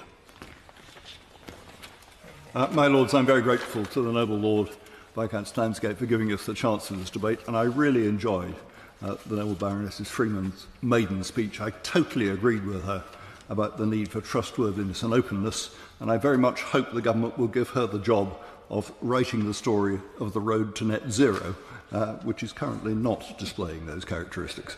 My Lords, three things I want to urge on the government. First of all, that they really put money and effort into standards and regulation in terms of the international standards and regulation by sending really good people into the conferences which set the standards, and by doing regulation really well in this country, we make this a really good place to do business. And if you want to look at the opposite, look at what's happened to telecoms. When I was young, we were absolutely top of the tree. Now we're nowhere. We started sending rubbish people to the standards conferences, and we just became irrelevant. The second thing I wanted to say to the Noble Lord is that science must challenge. We spend billions on string theory and dark matter. Lots of scientists cuddled up in the comfort of an unfalsifiable consensus. It may be that this is right, that the universe is as cold and uninteresting as those theories offer, but there are alternatives. Faced by consensus, our bias ought to be to challenge. We ought to be looking at things like quantized inertia because of its explanatory power, because of the hope it offers for things like motion and power. We ought not to be leaving that on the sideline as we are doing now as a tiny, tiny bit of funding. And this applies to lots of other interesting alternatives to the consensus and to many other bits of consensus which have established themselves around science. We must be better at supporting challenge. We must help the civil service to be better at dealing with failure. We ought to reward good failure. We ought to encourage the civil service to go for the kill factor. Do first what is really difficult and dangerous. Leave the easy things. If you fail early doing something difficult and dangerous, you learn from it and you don't spend a lot of money doing things which will only fail later because you didn't tackle the main subject. And to pick up on something which I think my noble friend Lord Markham was aiming towards, let's have more pull mechanisms, prizes for success, advanced market commitments. Let's give Innovate UK a clear mandate to do those things, because that way you really crowd in private sector interest and investment, and also you end up rewarding success and leave the cost of failures to the private sector. To pick up on something which I know the Noble Lord is keen on, resilience and fire drills. I really hope we will have a serious fire drill in the course of this government. To engage the country in understanding the vulnerabilities of, say, the electricity supply system really helps us understand the need and benefit of having manufacturing in this country in a serious way so we can recover from a setback. And to have a fire drill gives the public confidence that we will react well when something happens. Suppose we were to have a Carrington event, a huge solar storm knocking out the transformers in the electricity network. We would be out, there would be no power for a year or two because we haven't the capacity to rebuild the transformers. Having a fire drill means we don't make that mistake because we have the courage to turn off the transformers in time, and the public know that we will do it and do it well. My Lords, I declare my interest as a Director of Oxford University Innovation. I'd like to thank the Noble Lord Viscount Stansgate for securing this debate and for his thorough review of UK science and technology. I was surprised, however, that there was no mention of the 2024 Nobel Prizes for Chemistry and Physics. Earlier this month, we celebrated the award of the Nobel Prize for Physics to Professor Geoff Hinton. The next day, we celebrated the award of the Nobel Prize for Chemistry to Sir Demis Hassabis. Both home PhD students from British universities, Edinburgh and UCL, both ended up working for the same US big tech company, a company currently valued at $2 trillion. What would it take for a deep tech company to emerge from one of our research-intensive universities and become the UK's first $1 trillion company? Firstly, it would need a good supply of home PhD students. Unfortunately, there is mounting evidence that an unintended consequence of the rise in the undergraduate tuition fee to £9,000 is a loss of home PhD students in STEM subjects. For example, from 2019 to 2022, there has been a decrease of 39% in the percentage of UK-domiciled computer science graduates in doctoral study 15 months after graduation. We know that the least well-off students graduate with the most debt. Now it looks as though many students from disadvantaged backgrounds will no longer consider PhD study as a financially viable option. This trend must be reversed. Secondly, the spin-out ecosystem which exists around our research-intensive universities must be nurtured further, not only with human capital, but also with finance to start new companies, scale them and grow them. The £40 million over 5 years of proof of concept funding to seed new spin-outs announced yesterday in the budget is welcome, but it should be targeted where it is needed, and that is outside the Golden Triangle. Thirdly, a coherent industrial strategy makes it more likely that the UK's first $1 trillion company will emerge by 2035. The UK on its own is not able to invest in all possible areas of science and technology. Even in my own area, described as digital and technologies in the Industrial Strategy Green Paper, further choices would have to be made. The House of Lords report on large language models called for a sovereign LLM capability, but it would be pointless because of the prohibitive costs to compete with US big tech companies in training hyperscale LLMs such as GPT-4 or Gemini. Other LLMs are also available. Instead, and this chimes in with the excellent maiden speech of Baroness Freeman, we should be backing UK companies developing trustworthy AI, using medium-scale LLMs and proprietary data sets, giving them privileged access to our sovereign data assets. The final piece of the jigsaw is the scale-up funding available to British tech firms, which is still mostly missing. The target set by the Mansion House Compact to have 10 of the UK's largest pension funds invest 5% of their assets in private ventures does need to be met by 2030. If progress is also made on sorting out the issues highlighted in the Harrington report on foreign direct investment into the UK, then there is a fighting chance, my lords, that a British tech company with its roots in one of our universities will reach $1 trillion valuation within the next decade. My lords, I join noble lords in thanking my noble friend, the Viscount Stansgate, for opening this debate in such style, and take this opportunity to pay tribute to the long-standing commitment and passion that he has shown to science and the scientific community. It is also a particular pleasure to follow a former colleague, Noble Lord Tarasenko, given his deep expertise in engineering and innovation and his skill as an academic entrepreneur, and to build on the argument that he has just made. I will focus my contribution in this debate on artificial intelligence too, given the accelerating impact that this technology is having on our society and on our economy. In doing so, I draw the House's attention to my register of interest, particularly regarding Appella and Arcturus, two companies engaged in the development and application of AI. My lords, over the past 38 years as a science entrepreneur, I've experienced firsthand the challenges of creating wealth from UK science and technology. However, never have I witnessed the pace of change and the breadth of impact that I'm seeing now, as virtually every company, CEO and entrepreneur tries to understand and adopt AI technology, whatever sector they are in. Now, unusually for a new technology, AI plays to the strengths of the large incumbent tech businesses and disadvantages the startups aiming to disrupt them. The key elements needed to develop and apply AI, such as access to large sets of training data and huge computing power, require massive capital investment. This puts the big US tech companies at a considerable advantage.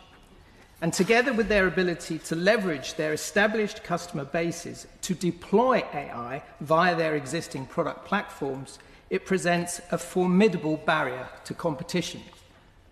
This has serious implications for the UK and for government policy. How can we ensure that the value generated by the adoption of this transformative new technology, often based upon research undertaken here, fuels the UK economy? My lords, the answer, I believe, is for the UK to adopt a proactive partnership strategy in AI with the United States and with its leading technology companies.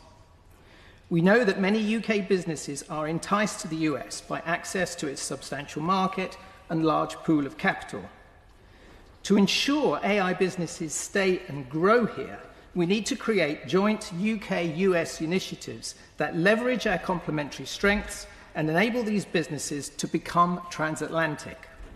For example, by establishing joint R&D grants, building on existing programs to encourage US-UK talent exchange in AI, and by facilitating transatlantic university partnerships with common IP and data sharing agreements, building bilateral AI labs where we can work together to develop and scale the application of AI in health, defence and finance, sectors where the UK and US have common interests and where the UK has deep expertise and competitive advantage.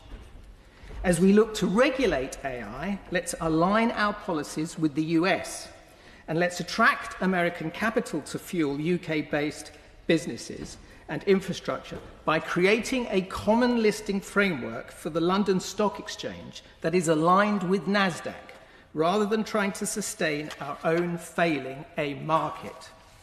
In summary, let's leverage our special relationship with America to ensure that British science remains at the forefront of AI research and is a major driver of a prosperous UK economy. I should like to add my thanks to Lord Stansgate for his fine introduction to this debate and add a welcome to our very well qualified new Minister who replies to the debate. I'm sure he would agree that the prospect of a scientific career should be ensured to remain attractive to enough of our young talent, and that our research institutions should remain attractive to foreign talent. I want to comment briefly on these issues, especially in a global context. Some people will become academics come what may, the nerdish element of which I'm one. But UK science can't survive just on these. It must attract a share of young people who are savvy about their options and ambitious to achieve something distinctive by their 30s.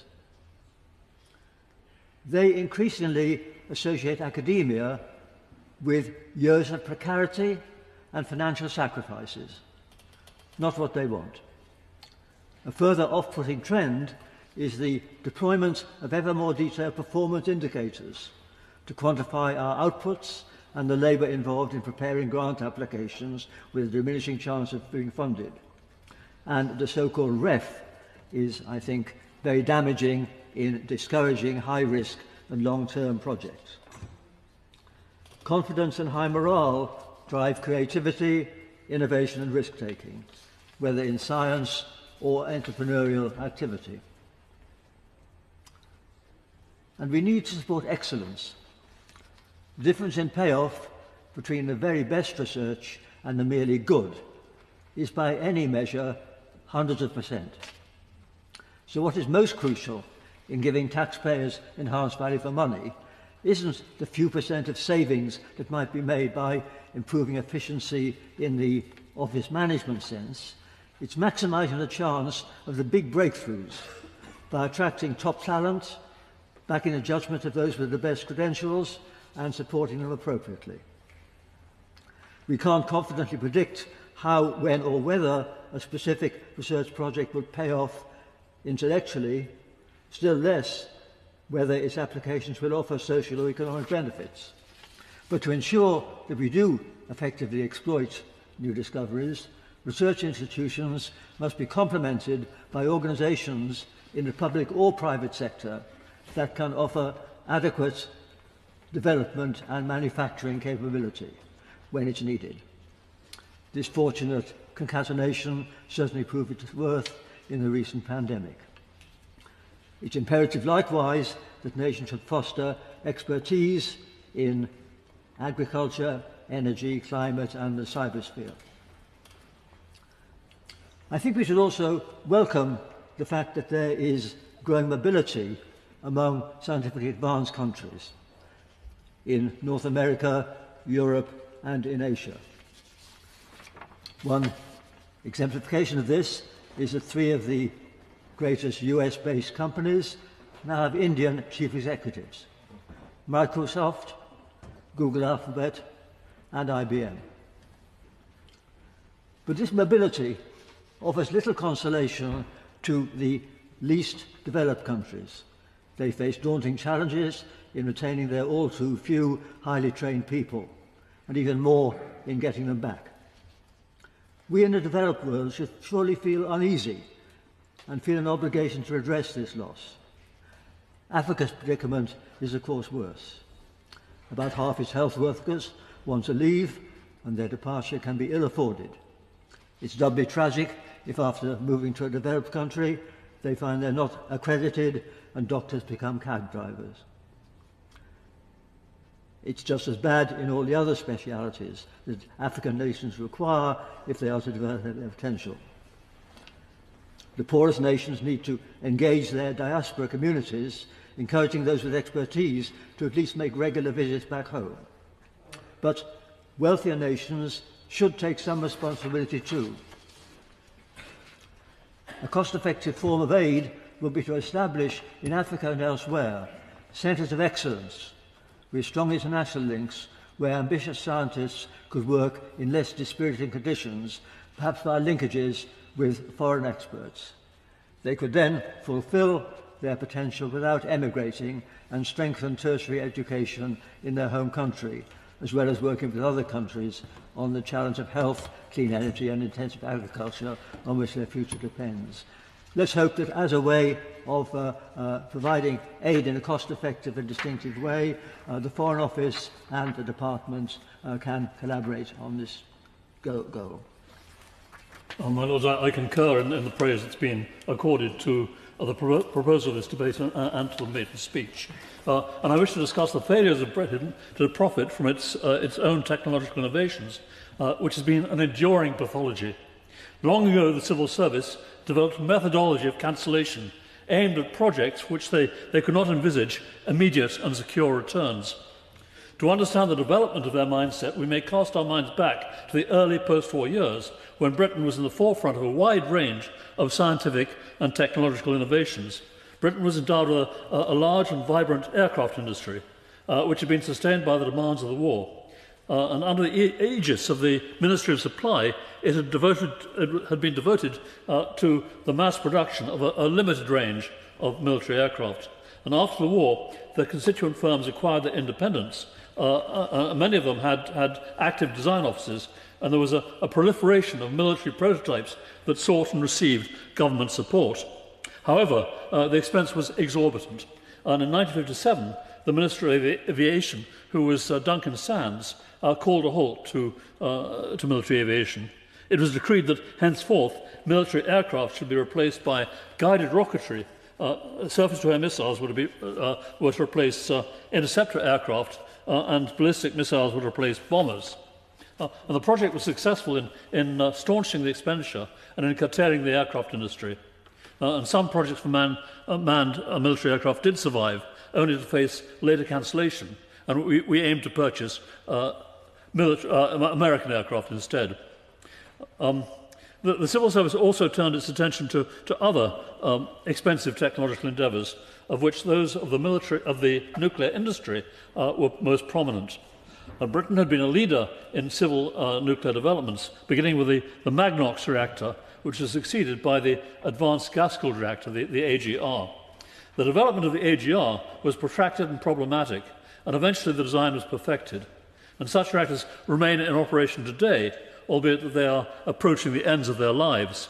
However, such a prejudice against the AGR had been derived during the process of its development that it was abandoned at precisely the time when it had reached perfection. The next reactor to be commissioned in the UK, of course, was the American pressurised water reactor, which is Sizewell B. Our nuclear industry is currently subject to a weak attempt at its revival, but this is also subject to the familiar pathology. We're seeking to restore our electricity generating capacity by harnessing wind and solar power and by using nuclear reactors to provide a base load of generating capacity. And this is to be provided mainly by small modular reactors. There are 4 contenders for the favoured design, 3 from American companies and 1 from a British company. The American contenders benefit from substantial subventions from the American government, and our Treasury is glad to have been relieved of the costs of developing these reactors. All of the SMR reactors embody a tried and tested pressurised water technology that is fit to be replaced by the superior technologies of fast closed-cycle reactors, molten salt reactors, and advanced high-temperature gas-cooled reactors. There have been projects within the UK aimed at developing these technologies, which threaten to go into abeyance or to be withdrawn to other countries through lack of government support. It's likely that Britain, which is which pioneered these technologies, will be depending on foreign suppliers for its future technology. I would like to instance many other cases where we failed to exploit British technological developments, but there is insufficient time to do so, as I've been strongly reminded. However, as a footnote, I will mention that recently I travelled on an Italian Pendolino tilting train on the West Coast mainland. And this is a straightforward derivative of a cancelled APT, or Advanced Passenger Train.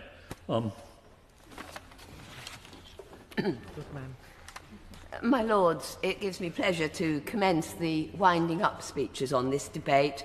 I do congratulate Viscount Stansgate for bringing it to us, and also Baroness Freeman on an excellent maiden speech. We've had a great debate today showing how important science and technology is today, and the far greater economic contribution that it could make, as Lord St. John of Bletsoe said. Baroness Northover pointed out that it's all about interconnections. I was expecting to congratulate Viscount Hanworth on reminding us of the importance of mathematics in all of these scientific projects and so forth, which I do agree with. And I'm sure the Minister won't be surprised that I look forward to the Procurement Act, and that will be one of the topics that I will be speaking about.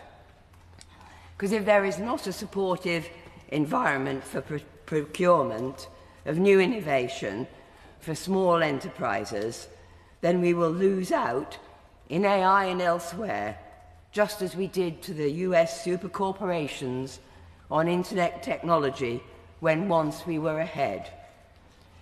For 30 years, my career was in scientific research on semiconductors, and then as a patent attorney, working with companies that were highly successful and those which struggled to make breakthrough despite great innovations.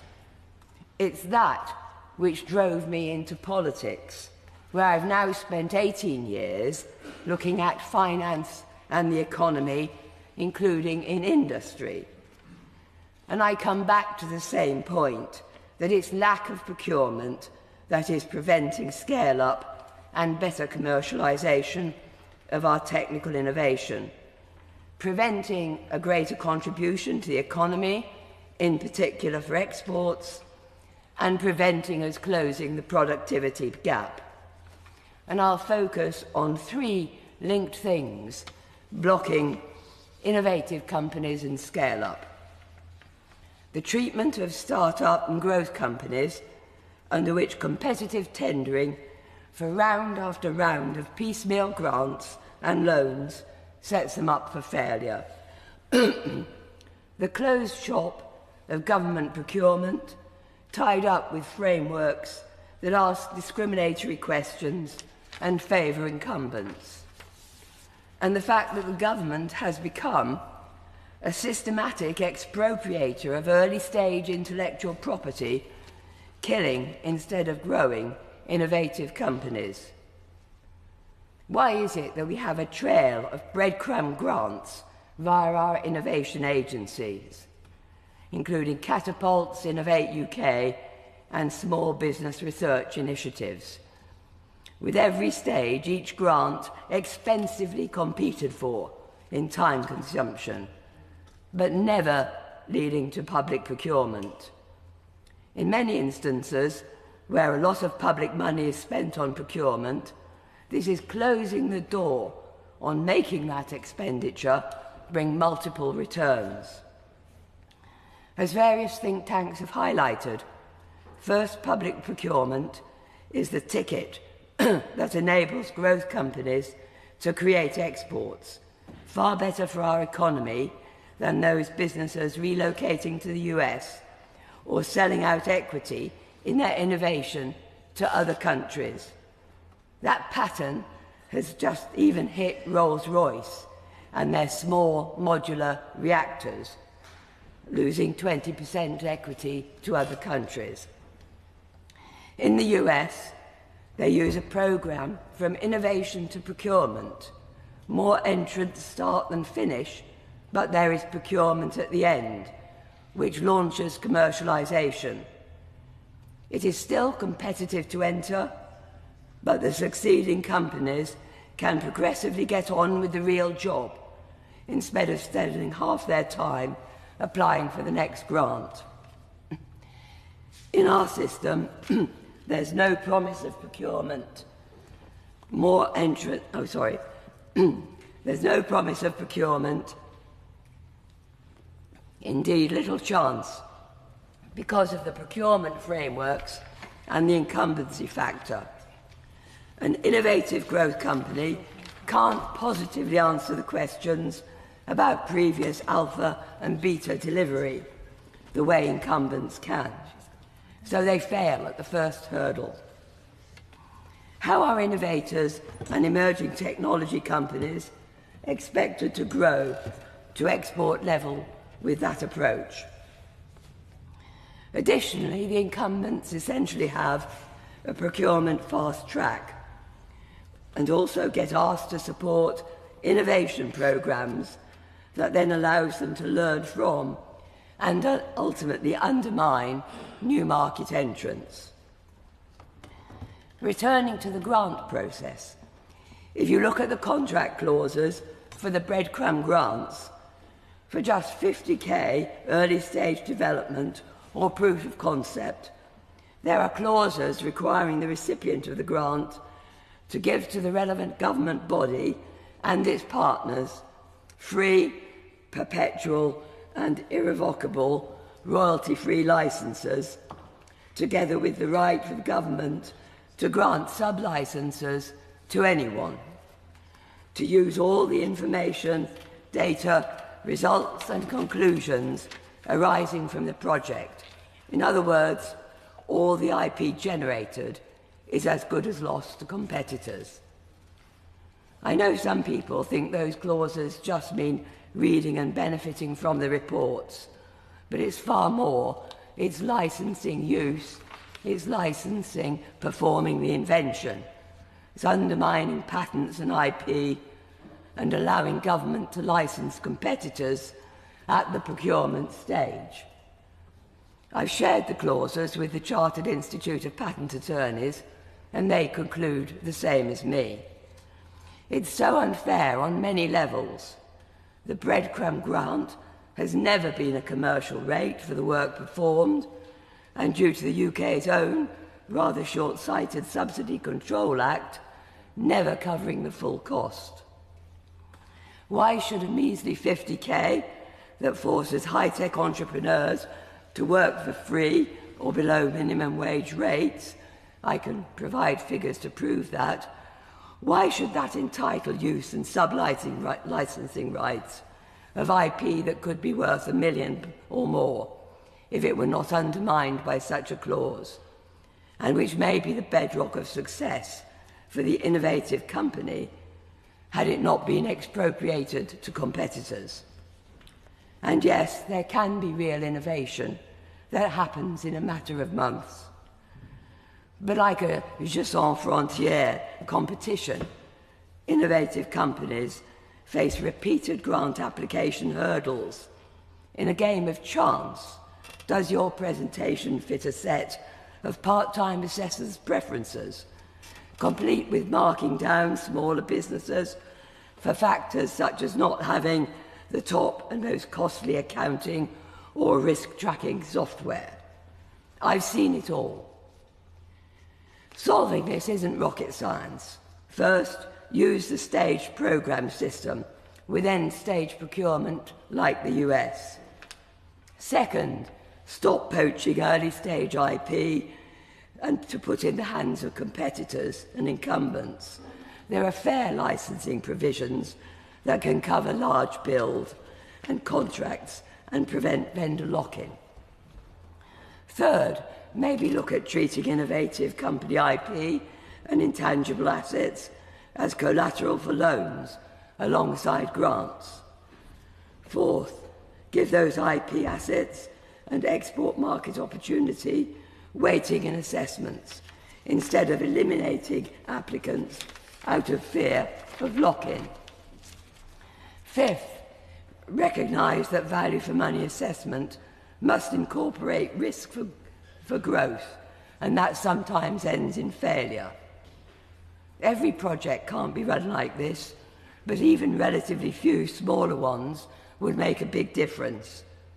If we don't make public procurement truly open to growth companies, great economic opportunities of getting more bang for your procurement bucks are being missed.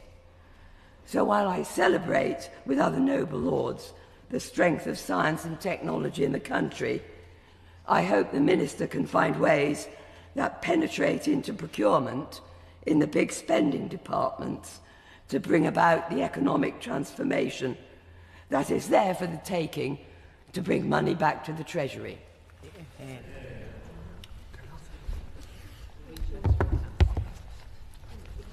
Well, my Lord, there's been an absolutely brilliant debate.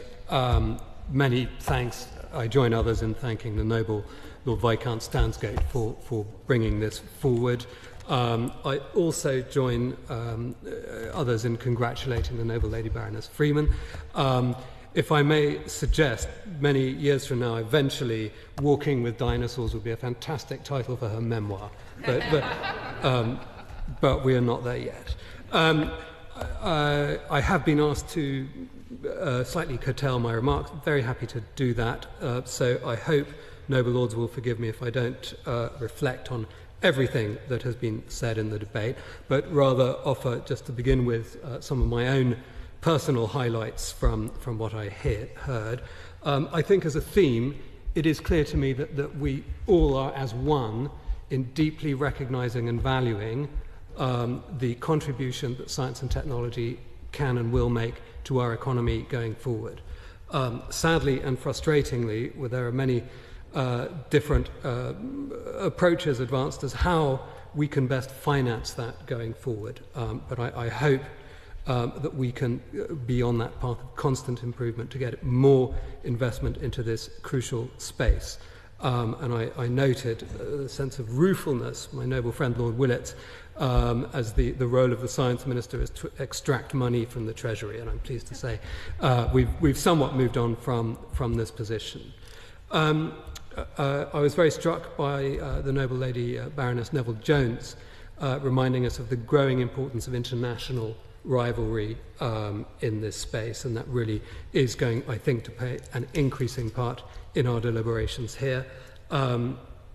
Noble Lord St. John of Bledsoe, Lord Tarasenko and Lord Drayson asked one way or another, where are our metas, where are our alphabets? And I think it's really a question that it certainly bugs me. And let's hope that between us we can move towards more of an answer. And I thought the noble Lady Baroness Bold spoke very powerfully about this issue of IP retention in universities, and that's clearly something we need to continue to look at. Lord Lucas, I think, raised the issue of standards and regulations. There aren't many silver bullets in technology regulation, but standards is going to be one of them. International, global standards, particularly, for instance, in the use of the copyright issue in AI, I think is going to be a very big part of that solution. And lastly, the Right Reverend Prelate, the Bishop of Newcastle, absolutely share her wish to foster a faster growing tech community in the northeast of England. And if I may, I commend to her the work of the brilliant organisation Cyber North in that respect, which you may know already. So innovation is not merely an advantage, it is the foundation of economic growth and global competitiveness. Science and tech are no longer confined to laboratories or research institutions. They are part of the fabric of almost all of the work we are doing of any kind across this country. As of last year, we were one of 3 countries in the world with $1 trillion tech sector. Today, that sector alone contributes over £150 billion annually to the UK economy, a figure that reflects not only the sector's rapid growth to this point, but its remarkable potential for expansion going forward.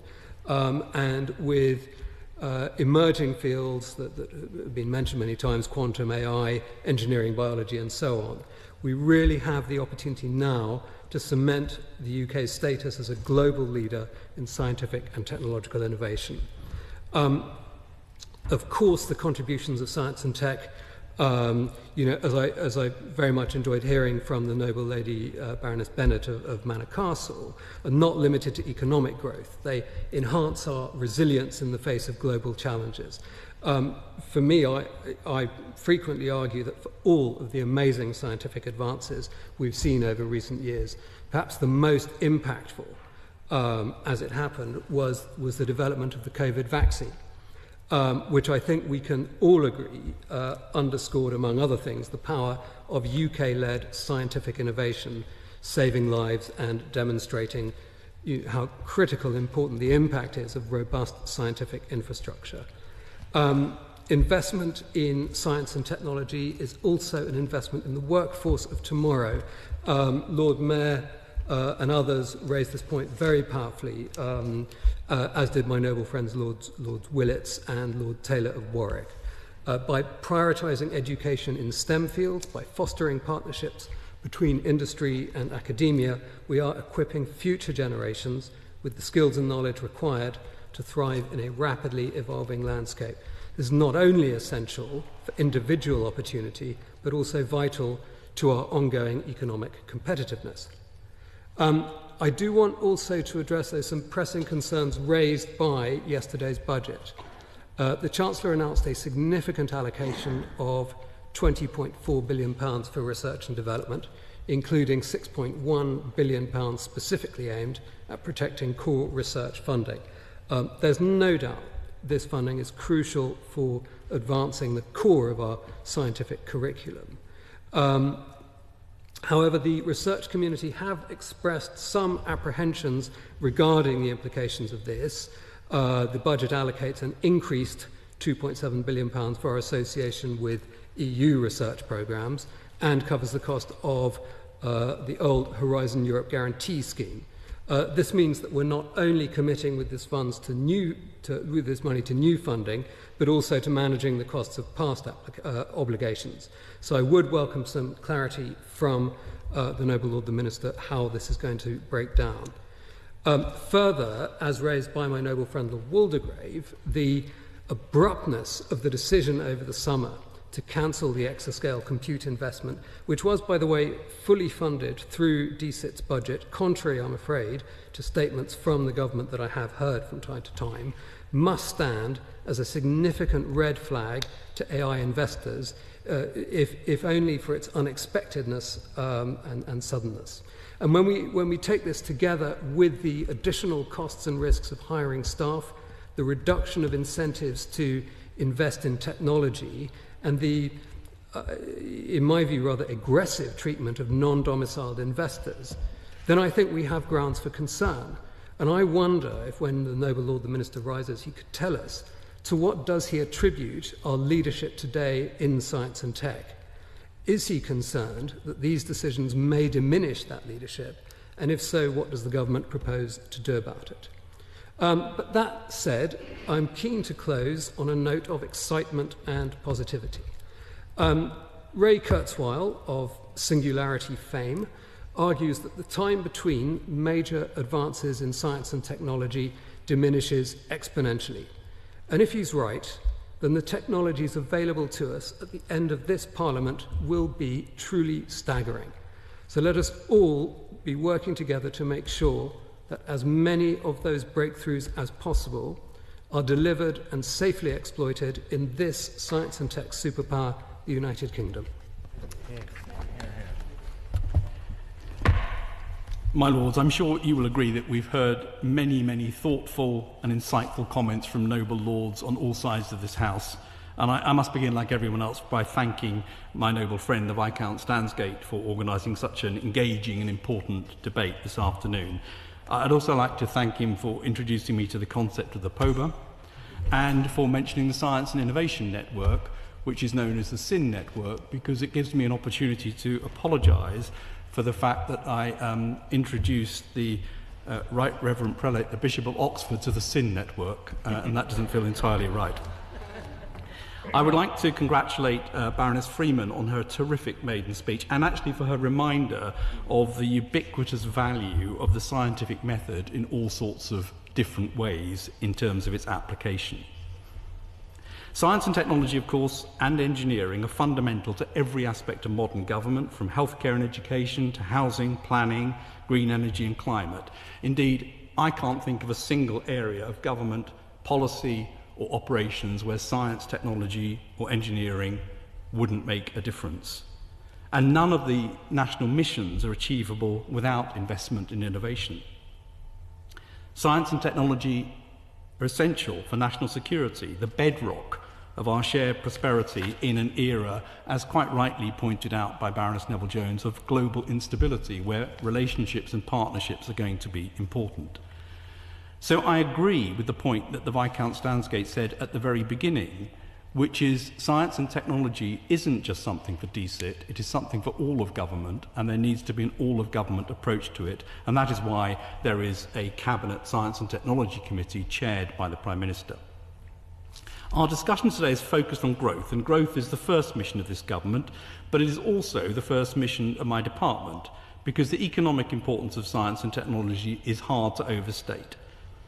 In historical terms, to state the obvious, the impact of innovation is so profound that actually standard metrics can't really grasp it. I don't know how you measure the effect of electricity on growth. I don't know how you really look at the impact of the invention of engines, whether that's James Watt's steam engine, the combustion engine or jet engine. And the science and technology remains essential for economic growth today. 7 out of the world's top 10 companies are science and tech companies, and in the UK, engineering businesses like Airbus, BAE Systems and Rolls-Royce employ tens of thousands in communities right the way across the country. Whether they're designing the defence technologies needed to keep us safe, or developing small modular reactors to drive forward clean energy. And my noble friend Lord Handworth has rightly identified the importance of both SMRs and advanced modular reactors. Pharmaceutical giants like GSK and AstraZeneca, now Britain's most valuable company, have transformed healthcare for billions here and around the world. And today, and I emphasise the word founded here, a new generation of UK-founded companies are putting us at the forefront of the global race for tomorrow's technologies. Our thriving start-up scene means that the UK receives 2 times more venture capital investment than anywhere else in Europe. Companies like DeepMind and Darktrace are harnessing the power of artificial intelligence to tackle some of the toughest challenges, whether they're accelerating the discovery of life-saving drugs or protecting us against increasingly sophisticated cyber attacks. As Lord Tarasenko pointed out this month, Demis Hassabis and Geoffrey Hinton became Britain's latest Nobel Prize winners for their contributions to artificial intelligence. And once again, I know Nobel Lords will want to join me in congratulating them for what is an extraordinary achievement. The question that Lord Tarasenko rightly asked is, what would it take for these companies to grow to be major stable companies in the UK? That is a key question. I hope that Noble Lords will also join me in welcoming Baroness Gustafsson to the government and soon to this House. I think we'll all benefit immeasurably from her experience and expertise, and I look forward to working very closely with her in the Department of Business and Trade.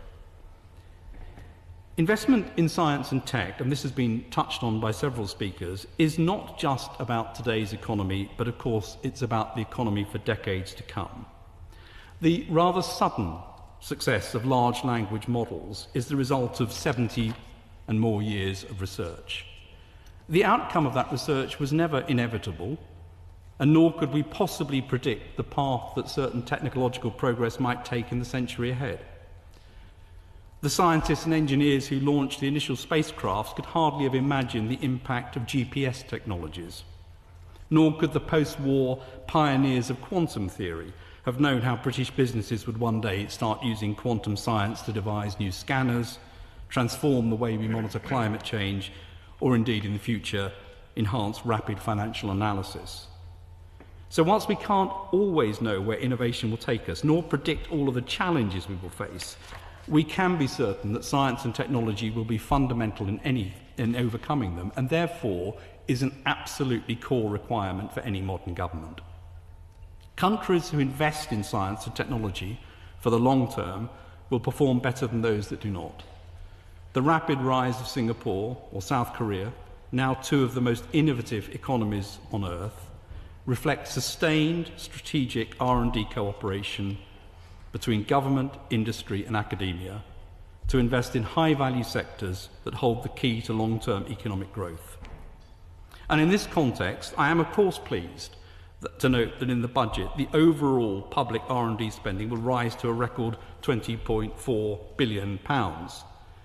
And of course, as Lord Stevens pointed out, we do have a multi-year settlement coming up in March, and it will be crucial to make sure that this future-looking approach and the points that have been raised in this debate are taken into account as we think about what needs to happen then.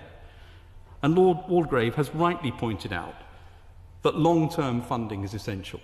And we've recently seen the 7 plus 7 year funding for new MRC centres, which I'll come back to, and we have a plan for 10-year funding for certain types of science activity.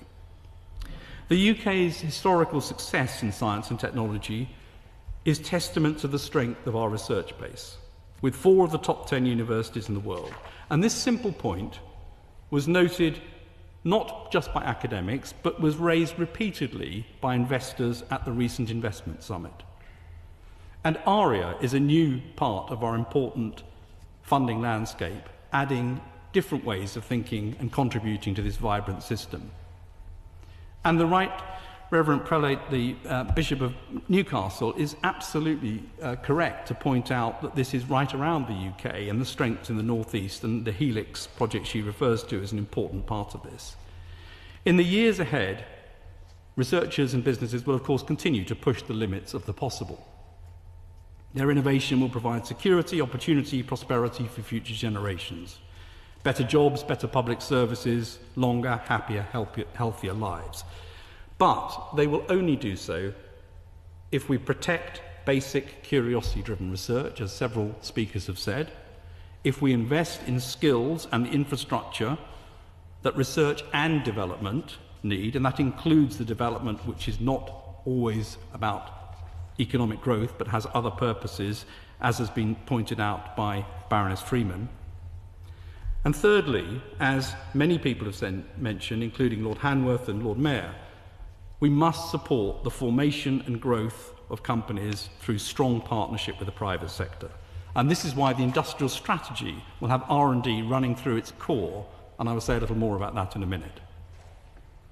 If we wish to lay the foundations for long-term growth, we must support businesses that are taking ideas out of the lab and into lives. We know that £1 of every Innovate UK grant creates £3 of benefits for business, and we know that businesses that have Innovate UK funding do better than those that don't. Lord Liddell asked about spin-outs. In yesterday's budget, the Chancellor announced £40 million to support researchers spinning out from UK's cutting-edge research into the firms of the future right the way across the UK. And that money will go to the sorts of things that are before the private sector are prepared to come in, but will catalyse private sector investment. But as the science and technology framework makes clear, this has to be about more than just public sector research funding, and it's about more than startups. Lord Tarasenko listed several of the things that need to be done if we're to be successful at growing companies. We need to unlock private sector capital for scaling. We need to have a supportive regulatory environment. And to the point that Baroness Bowles made very eloquently, we need clear procurement signals and processes. The recently announced Regulatory Innovation Office will streamline the regulatory journey for high-tech firms to ensure that the process is easier and simpler, and that people and public services can then benefit from early access to transformative technologies, whether that's AI for healthcare, pest-resistant crops, cultivated meat that could provide food security. All of these are in scope. Lord Taylor asked about AI and healthcare, and that's one of the topics that will be covered by the Regulatory Innovation Office. Lord Lucas spoke quite rightly about standards and the importance of standards, and this will be looked at as part of what the Regulatory Innovation Office does. He also made a point about the poor quality of people sent to standards meetings. I went to 2 of those in Edinburgh 2 weeks ago, and I apologise if that was not satisfactory. The government will seek to use procurement to be an early customer of high-tech businesses, learning from models such as the National Security Strategic Investment Fund. This will not only help grow our domestic companies, but enhance public service delivery. And the missions, of course, provide a very clear opportunity to link procurement through to R&D. The industrial strategy will have R&D running through every sector. It identifies life sciences and digital and technologies as 2 of the key growth-driving industries in the decade to come. And in yesterday's budget, the Chancellor announced the first £70 million, as has been pointed out, for the new Life Sciences Innovative Manufacturing Fund, which is up to £520 million. Baroness Greenfield has rightly pointed out, and this point was also raised by Lord St John, that there's something about join-up which becomes very, very important here. It's about not looking at each of these things individually, but having a package which can work. And that package includes everything, including, of course, the tax environment that is important for those companies. My noble friends, Baroness Donahue and also the Right Reverend Prelate, the Bishop of Newcastle, both raised the importance of the space sector, an increasingly significant commercial sector for the UK, now employing over 50,000 people. It's one of 4 areas in the initial wave of work for the Regulatory Innovation Office, and over the current spending period, UKSA will have spent something like £1.9 billion. We will continue to look at ways to support and grow this sector, including through the Catapult network and, of course, through some of the sectors identified in the industrial strategy, including advanced manufacturing and defence. We must harness science and technology for public good, for public services. To achieve sustainable, equitable economic growth, it will be necessary to champion the adoption and diffusion of technologies to ensure that everyone can access the benefits they bring. Today, the UK's AI sector is the 3rd largest in the world. At the International Investment Summit a fortnight ago, over £24 billion in inward investment was directed directly towards AI.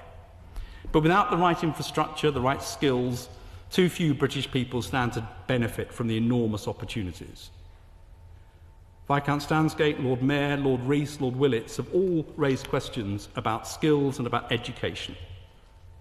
We remain, of course, strongly committed to the idea of supporting teachers in their ability to teach these subjects through the Subject Knowledge Enhancement Training Programme. I also would draw to your attention the £300 million for FE. I would like to reassure Baroness Bowles and Lord Hanworth that in terms of mathematics, I've met recently with both the Royal Society and the Academy of Mathematical Sciences, which has just got started, on the topic of maths teaching and education. And Baroness Greenfield rightly raises the question of diversity. I can assure her that we will be very focused on that question of diversity in both grants and indeed in terms of training. It is crucial if we're going to be successful. Shortly, we will publish the AI Opportunities Plan, work done by Matt Clifford, to set out how we would drive up the research, development and the adoption of AI across our economy, and how we will ensure the public sector is well positioned to harness its power to improve the quality and efficiency of the services it provides. We will also, as part of that, look at the question of compute power, and Lord Waldegrave raised this, and of course Cameron also raised this as well, that this is an important area for the UK and one where we need significant compute infrastructure. The Exascale project in Edinburgh, and I was up there to visit Edinburgh very recently, was not funded at the time we took over. It is important that we get the AI and the Exascale process sorted out so that we have proper compute infrastructure right the way across the UK academic and business community. I'm very pleased to say that the Government Chief Scientific Advisor and the National Technology Advisor will undertake a review to advise on how to promote adoption of technologies more broadly, which is very important, and that in answer to the specific question by Lord Markham about medtech, pathway. I can tell him, and I can certainly provide more detail if he wants it, but the Innovative Devices Access Pathway has been launched, 8 technologies are under review, and in addition, the NICE process has undertaken a review to see what could be done to improve uptake and adoption.